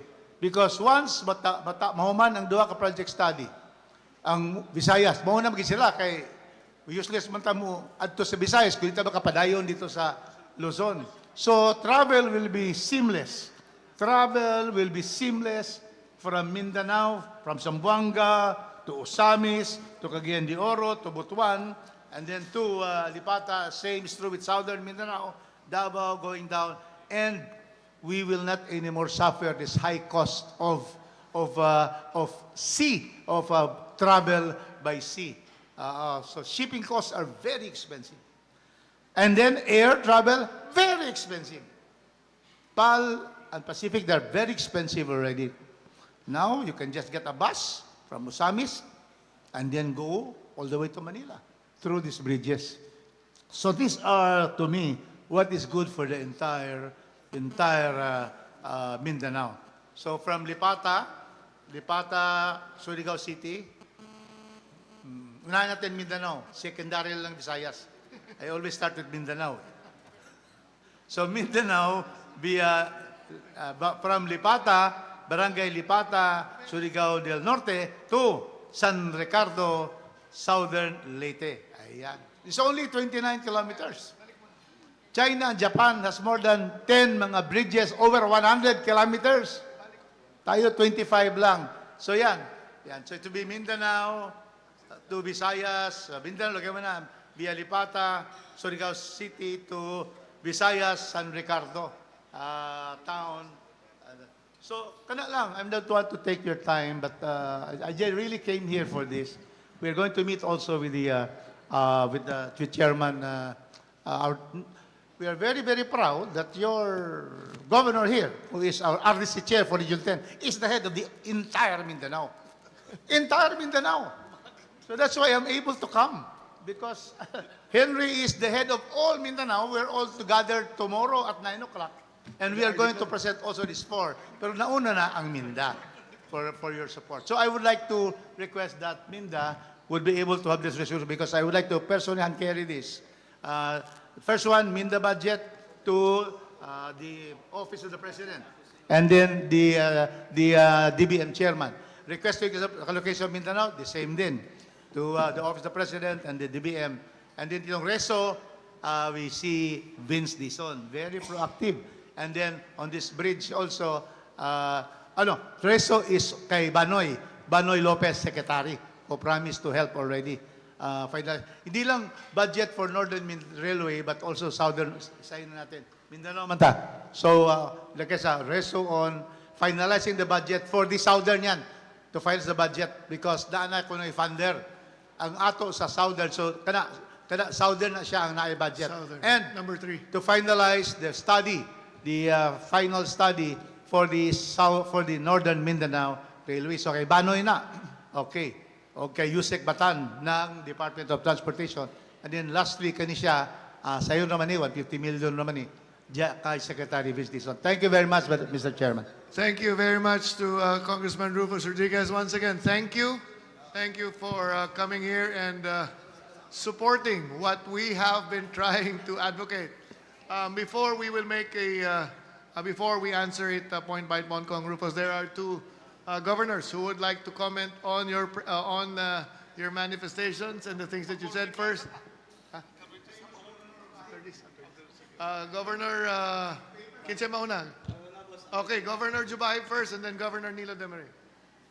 To Honorable Congressman Rocos Rodriguez, for the connector bridge, Honorable Congressman, may I also propose the connector bridge from Cagayan de Oro to Bohol and Bohol to Cebu, so that we have the true landscape of the connectivity from Luzon, Visayas, and Mindanao. So that is my additional proposed connector bridge, so that to address our problem in distributing our products. Kasi yun ang pinaka-problema natin, na yung produkto natin in Mindanao, mahirapan tayong dalhin sa Visayas dahil walang connector bridge.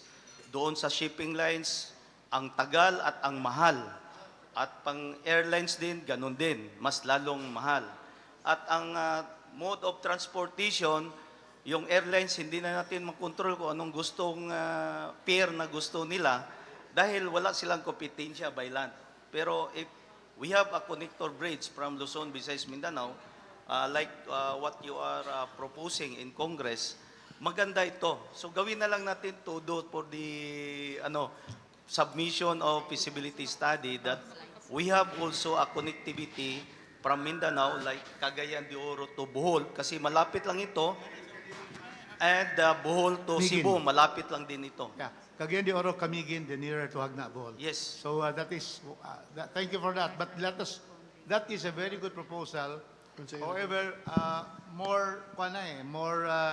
this Visayas, Mindanao to Visayas through Lipata, there are roros there that has already shown the, probably mauna yan, but then that's a very good additional later on. Yeah.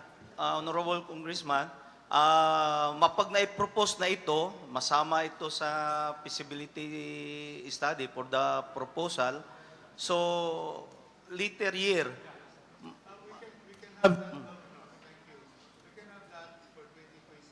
yes. Ito munang lipata. Ito munang lipata Yes, because yes. the promise in the BICAM, everybody agrees that there should be a bridge. Masama going na to itong Visayas. proposal na to. For 2028, why not? Thank you very much. Thank you. Mr. Okay, Chairman. thank you. Governor Nilo Demare, please. Thank you very much, Congressman Sir. I am Nilo Damare, the Governor of the Province of Dinagat Islands. At the same time, the RDC Chairperson. Thank you very much of the 4 items that you mentioned. Number 1, of course, the budget increase. We all are planning with that. And the 15.4, meaning the number 2 is the request for allocation in Mindanao. We peg it at 21%. We have computation already. We understand that the 26 million Mindanaoans plus the population of 22 or 23 million plus GDP of 18 to 19, we cut it at the middle. We have to receive 21. So that's our proposal. We believe as a breadbasket, we continue to plan for the railway. We have also endorsement for that. The 4th one in the resolution on the 150 million, we have already an endorsement in Caraga region that the bridge should pass through Dinagat because it's much shorter and we have many islands that would connect, and we have initial study with DPWH with the support even of San Miguel because Nunok Islands being the center for nickel development, they wanted to help also build the road. And at the same time, if we can do it in Dinagat, it's much nearer to bring people also to the tourist destination in Siargao because less than an hour you can go to Siargao. So we have initial study and we have already allotted 75 million for next year as request for FS. As we put also in our initial plan to put one of the longest airport also in Dinagat because we have a CAAP study of around 3 kilometers airport that would be a defense area also for the eastern seaboard because Dinagat is the gateway to defend the territory in the eastern seaboard. So that's the plan that we wanted also to convey to the good congressman. Anyway, we have the resolutions from the RDC, and we have requested also that this be included. The San Ricardo, yet it's very near, although it's the same, 27 kilometers, Dinagat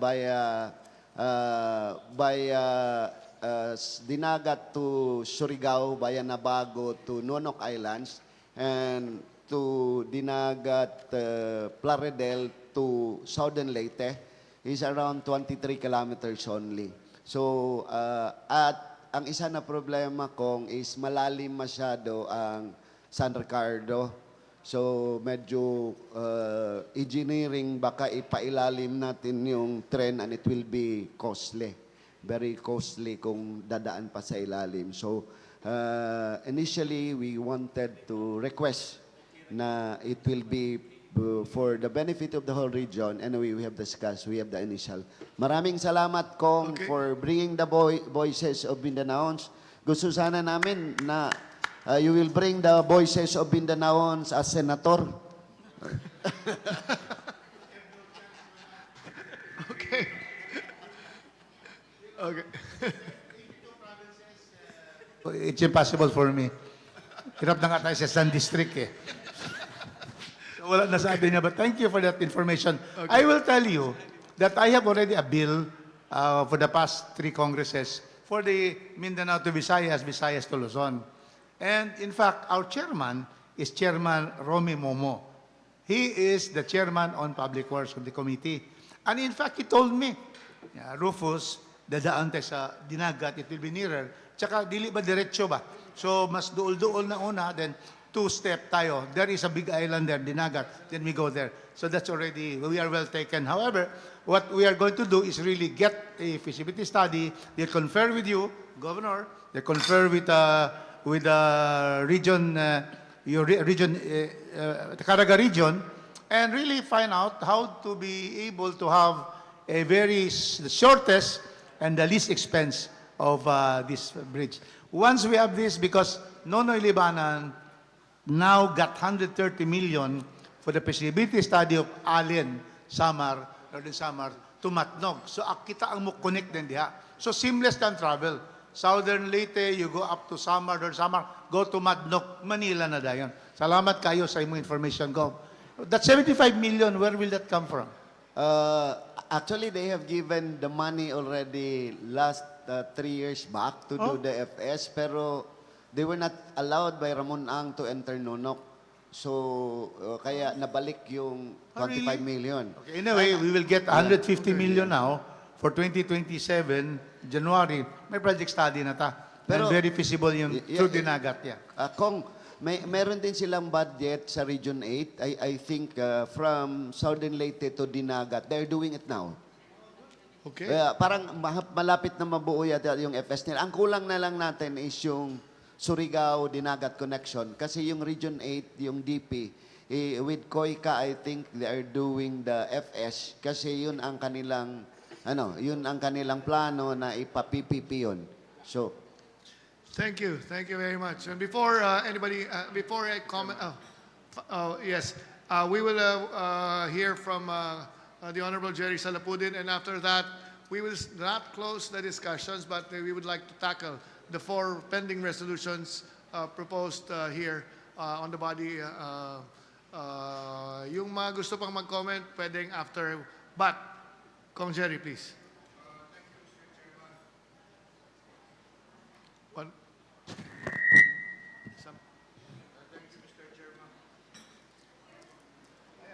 Hello, Mike Tess.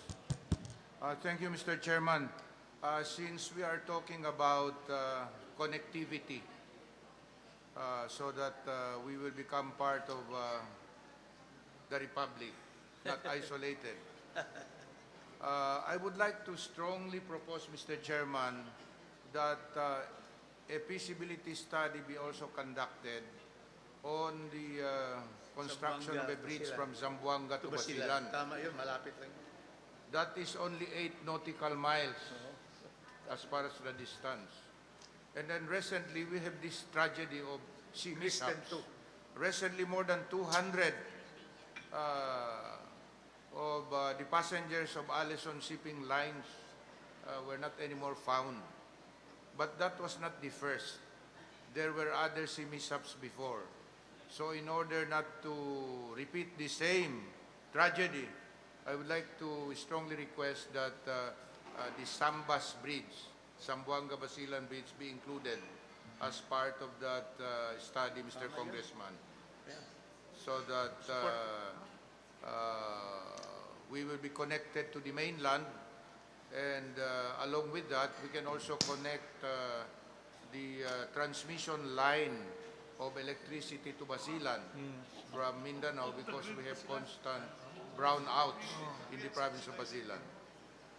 So I do hope that is going to be considered, Mr. Chairman. Thank you very much for that manifestation. Any comments, sir, Yeah, before yeah. we proceed?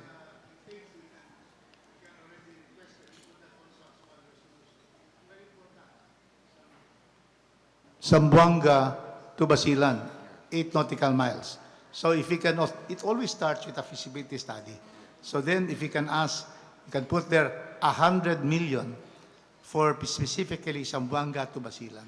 So if we can get that from Secretary Vince, siya lang naman mag-ano doon mag-include sa NEP. So I would suggest that we also include that, because that's another way, that's on the other side, that is western Mindanao. So dito. So I would propose that we will also ask Vince Dizon for 100 million for that bridge. It starts with a FS. That I agree with Commander Jerry. Thank you, thank you. And before we proceed to the next item, as reminded to me by our godfather here, Gov. Henry Ominal, that it's time for lunch. Let's just go through the 4 resolutions that Kong Rufus Rodriguez enumerated. Una, salamat again, Kong Rufus. These 4 items have been repeatedly, we have been repeatedly discussed. We have repeatedly discussed this in almost all MINDA board board meetings. So we would just like to update you on what we have been trying to do. For example, number 1, increase in the budget, MINDA budget, to be reflected in the NEP 2027. Una, coming from the Mindanao Development Authority, maraming salamat. We will present the whole proposal that we made into last year, what was given to us this year, and what was approved in 2025, 26, 27. But of course, I know that, MINDA budget for 2027 Tier 1 is 259, 2026, 369.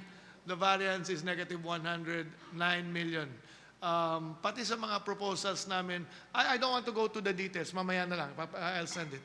But again, while there is no decrease on NEP to NEP on the budget of MINDA, but ongoing programs were either cut, hindi na tinuloy, sayang yung naumpisa ang advokasya, at yung mga bago related to the ongoing projects were cut.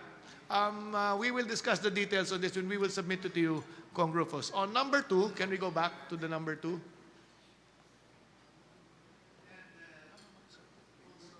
Secretary, Yes, sir. we will be calling a meeting. I will ask the chairman of the Committee on Internal Affairs so that you will be able, Jason is the chairman, of course. So we will have a meeting there to present this to the other congressmen. Thank you, sir. For Jason. And the request, number 2, the request to increase the allocation of the Mindanao budget, you mentioned earlier 20%. We have been discussing this in the last 3 board meetings with justification, with figures that we are going to advocate for a 21% increase from the 15.4 that you mentioned. In fact, I will pass this on to the Mindanao Affairs Committee Chairperson, the Honorable Jason Almonte, because he has 2 pending resolutions to this effect. At tama-tama nandito kayo, because the first resolution, napa-print na ba, Secretariat? Thank you. This was proposed earlier by Congressman Almonte. This is now the increase of the Mindanao budget from 15 to 21%, sir. And there is now that resolution coinciding the resolution or bridging the resolution of Congressman Rufus and Congressman Jason Almonte. It is going to be a resolution, a MINDA resolution, which we will pass on to Congress. And I think we just found our co-author and supporter. Thank you, sir. Thank you, sir. Including na rin yung increase sa MINDA budget. On item number 3, can we go back again on item number 3? The rest of finalizing the budget for the Northern Mindanao Railway and the Southern Mindanao Railway. Just to update the Congressman, finally, sir, an MOU was signed between the Mindanao Development Authority and the DOTR with Secretary Banoy. Can we show the slide that was shown earlier? Matagal nang pinaglalaban natin, Kong Rufus, na magkaroon that it will be included in the mandate of the Mindanao Development Authority. We in MINDA have been trying to advocate for this Mindanao Railway, but it is not part of our, it was not specifically mentioned in our responsibilities. We wanted to be part sa umpisa pa lang. Kung merong magbibigay ng proposal, merong interesado, kasama tayo.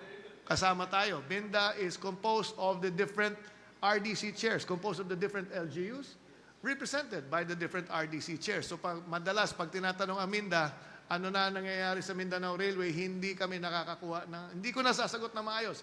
Because there was never a relationship between MINDA and DOTR in terms of facilitating the proposals regarding the Mindanao Railway project. Not to fault anybody, kasi nung nag-usap kami nung unang Secretary Jimmy, papunta na kami sa pagtapos ng MOU, napalitan siya ni Secretary Vince sa DOTR. In fairness to Secretary Vince, pumayag na rin siya. We were trying to finalize the Memorandum of Agreement. Napunta naman siya sa DPWH. And to be fair, nung nag-usap kami ni Secretary Banoy, we went through the MOA, and now it was finally signed last 6 months, October ba, November? O January na yata. It was signed only a few months ago. The ways to move forward, Kong Rufus, is number 1, creation of a technical working group.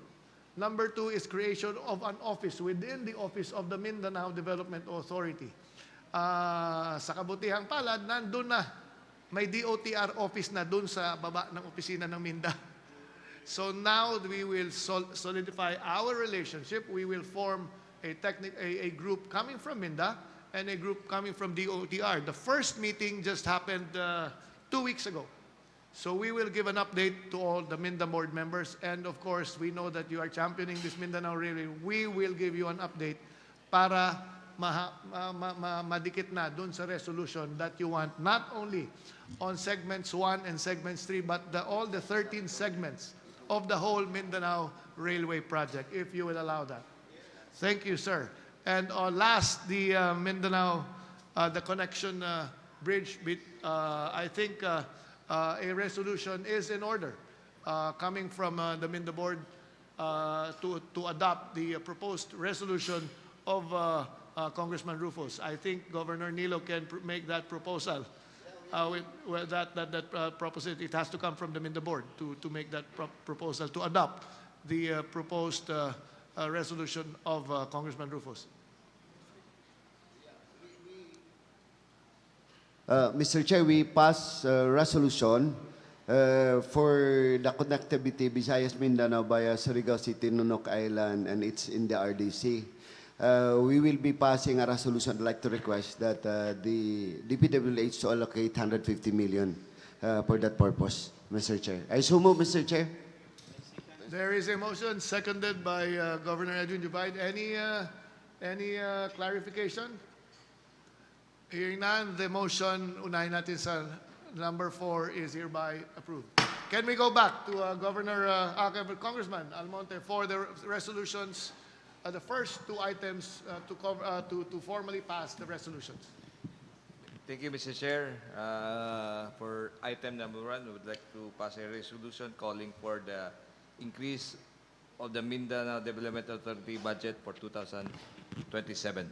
So, there is a proposal to increase the MINDA budget to be reflected in the NEP 2027, the final amount to be determined and to be included in that resolution after the presentation to be made on other matters later if everyone Second, allows Mr. it. Chair. Seconded by Governor, of course, sorry, overtaken because he is the host. Seconded by Governor Henry Hominal. Ito po yung biroan namin kung kasi umiikot naman ako sa...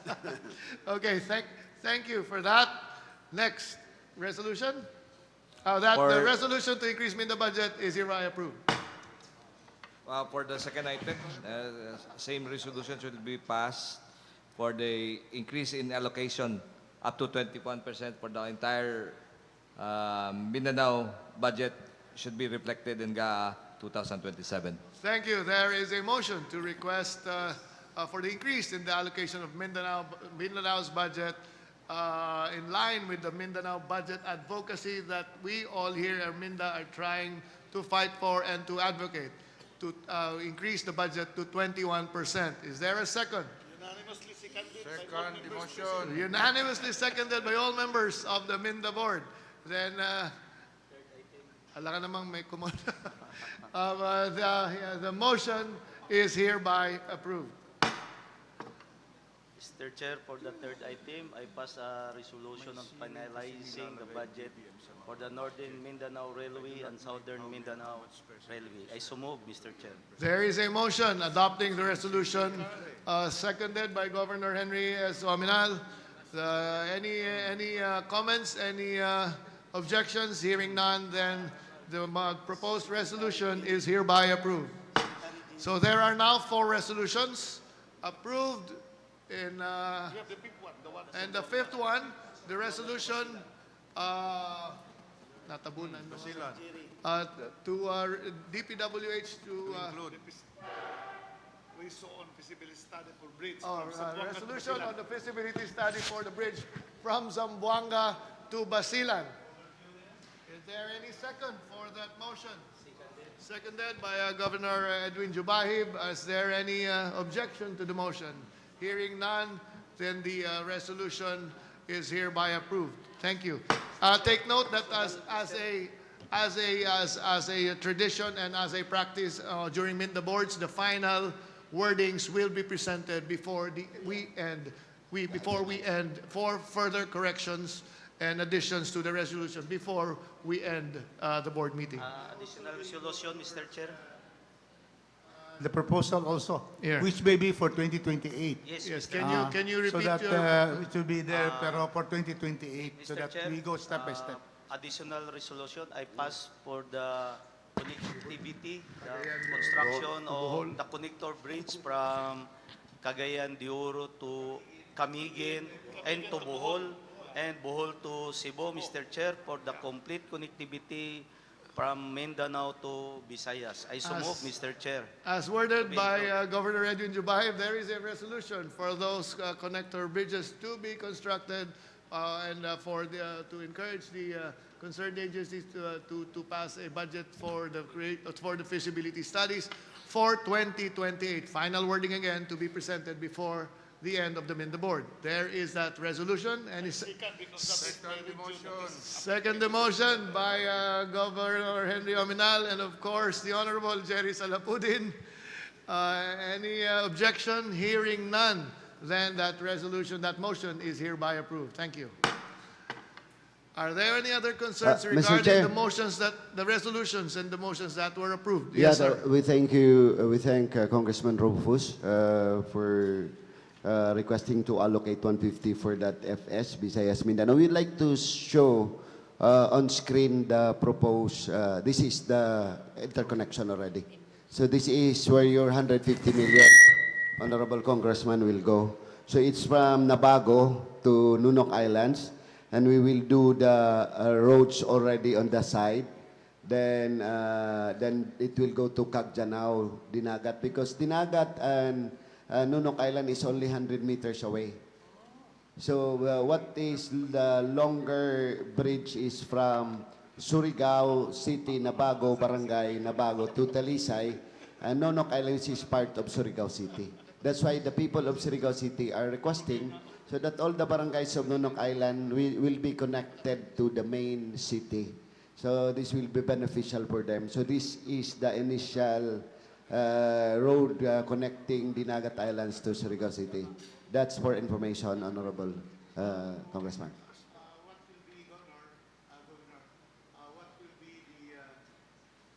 Total nautical miles or kilometers. We have kilometers there. It will start from still Lipata or another part No, of... it will start on Nabago, Surigao Nabago, City. yeah. It will be on the other side. Other side, yes. Then that will cross to Nonok Nonok Islands. Island. How many kilometers that? I think very near lang yan eh. That's very near Very near. also. And then very near from Nonok to Dinagat. So Yes. it will be, the longer one will be Dinagat to San Ricardo or No, another? Dinagat to Which Southern town? Leyte. It's in What town? the Region 8 DPWH, the one undergoing the FS now. So it's Tubahon to Tubahon, ha? Tubahon from Dinagat Yeah, Tubahan. to the municipality of Inondayan. So nearer, Inondayan. How many kilometers is that? It should not be very far. It's around 27 or 25 kilometers. With many islands, the small islands that we can Anyway, connect. when we have, Mr. Chairman, when we have the funds, I would ask the Secretary to get in touch with the governor, especially the governor of Dinagat, and then the governor of Surigao del Norte, Governor Barbers, and also the governor of Southern Leyte, so that the three governors should be able to sit with the Department of Transportation, so that the consultant that will be given this contract, that will be bidding, will be able to consult the governor. Because you know better, like me, I did not know that it will be like this. I was just thinking of Lipata, to San Ricardo. So, yeah, talaga, it's your area. Thank you, Mr. Chairman. Thank you, We thank support you. that. Thank you, Congressman Rodriguez, sir. And last, before we get our lunch, Director Alon, nakakahiya naman kanina pa nagtataas ako. Pasensya ka na, Director Alon. Thank you. Go ahead, Director of Strategic Again po, Communications Team from the Office of the Chief Minister of BARM. Opo. Magandang tanghali po sa lahat. Rejoinder lang po dun po sa atin pong Mindanao Budget Advocacy. Kasi po may, syempre, pag BARM medyo complicated ang framework, development framework po natin. Ang sa BARM po, sa context po niya, ang na-devolve lang po sa BARM is public works. Pagdating po sa highways, sa national government po ito. Opo. So ibig sabihin po, lahat po ng national highway ng BARM, kailangan po DPWH po ang nagpopondo. Ngayon, kanina po uusap po tayo regarding connectivity, and alam naman po natin na pag sa Mindanao ng mga connectivity framework, ang iniiwasan po natin isang Central Mindanao kasi medyo hindi po maganda yung kalsada po niya. Tama po. And based po sa ano po natin, framework po natin, walang magawa ang MPW ng BARM para po supportahan or i-rehabilitate po ang mga national highways po nito kung hindi po ito babadgetan po ng Region 9 po para sa Basilan, Sulu-Tawi-Tawi na national roads, Region 10 po para po sa Lanao del Sur na national roads, and also Region 12 po para po sa national road ng Maguindanao, dalawang Maguindanao at saka ng Special Geographic Area. Ngayon po sana, siguro as part of the Mindanao advocacy, budget advocacy po natin, I propose po sana a resolution to have a special attention po on this circuitous po na development framework po natin. Actually po, ang Bangsamoro Economic Development Council po is nag-propose na po ng resolution number 6/2025. Naglista na po siya ng lahat po ng mga kalsada na kailangang ayusin. At kailangan lang po ito sa Region 9, Region 10 at saka Region 12 na mga DPWH para pondohan po ito. So sinubmit na po ito sa kanila, pero ang result po natin sa 2026 budget, 540 million lang po ang nabudgetan para po sa mga kalsada na supposedly ay dapat magkukos po ng 63 billion pesos. Kasi marami po itong kalsada. So siguro po, para po additional lang po, alam na po ito dahil na-resolution na po ito, alam na po ito, na-request na po ito sa DPWH. Performance na lang po. Siguro, to add a layer to that, siguro, advocacy,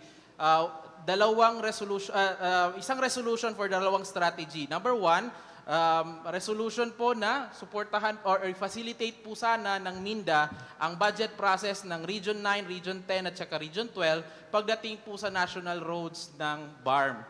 And also, siguro sa Congress, kapag nandun na sa Congress ang budget po natin, baka po pwede na i-facilitate din po na kung ano po yung ipopropose ng ating pong Region 9, Region 10, Region 12 na DPWH, pagbigyan po nila kasi po, I think, kung ang national roads po ng BARM ay mas maayos po, mas magiging integrated po ang Mindanao dahil po yan po ang Central Mindanao. Hindi na po kailangan na ang travel from Jensan to Zamboanga iikot pa ng Davao, pwede na po na i-course through ang BARM, mas malapit po dahil po maganda na ho ang kalsada natin. So yun lang po ang resolution po sana propose is to put special attention to that circuitous budgeting process po natin to be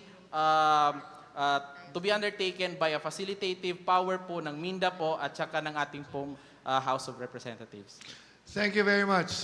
Just a clarification and a rejoinder on the statement of Director Alon. First, the list of the number of the roads that you are mentioning was already included in the budget advocacy that Minda showed earlier. This is in the Mindanao Budget Advocacy budget that was presented earlier.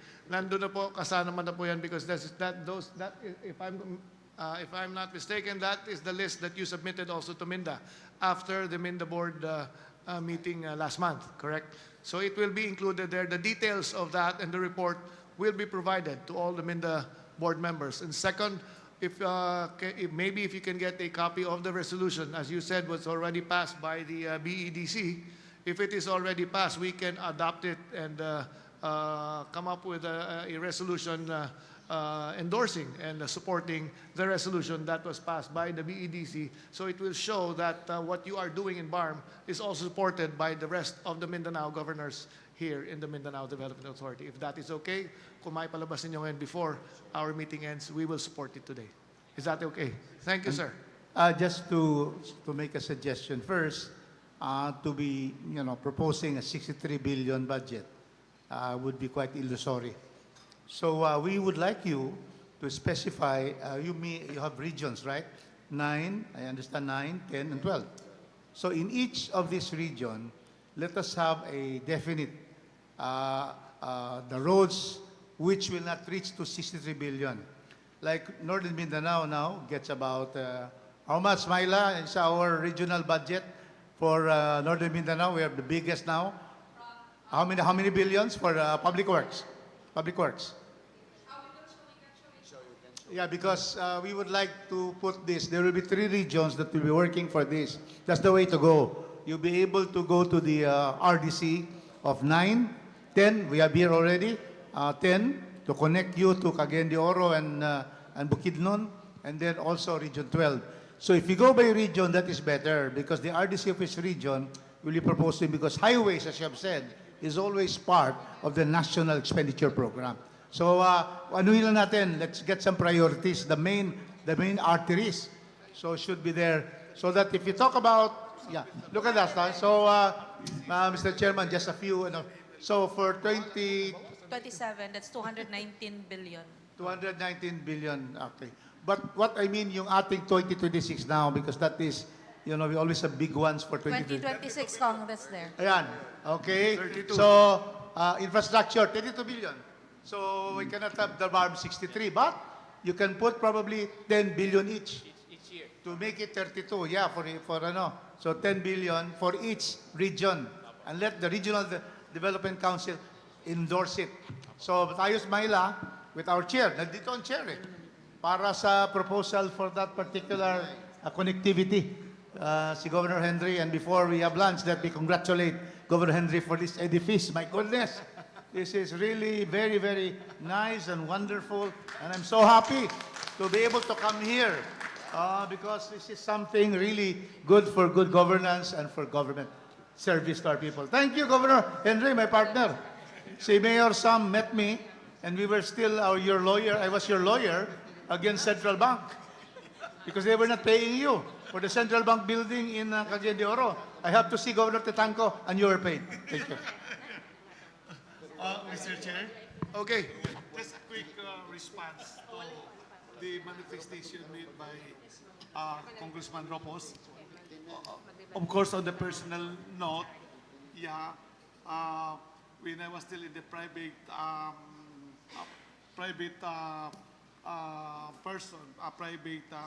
in our private affairs, he was our counsel, and it's really true. We were able to collect from the government because of his very excellent legal legal works.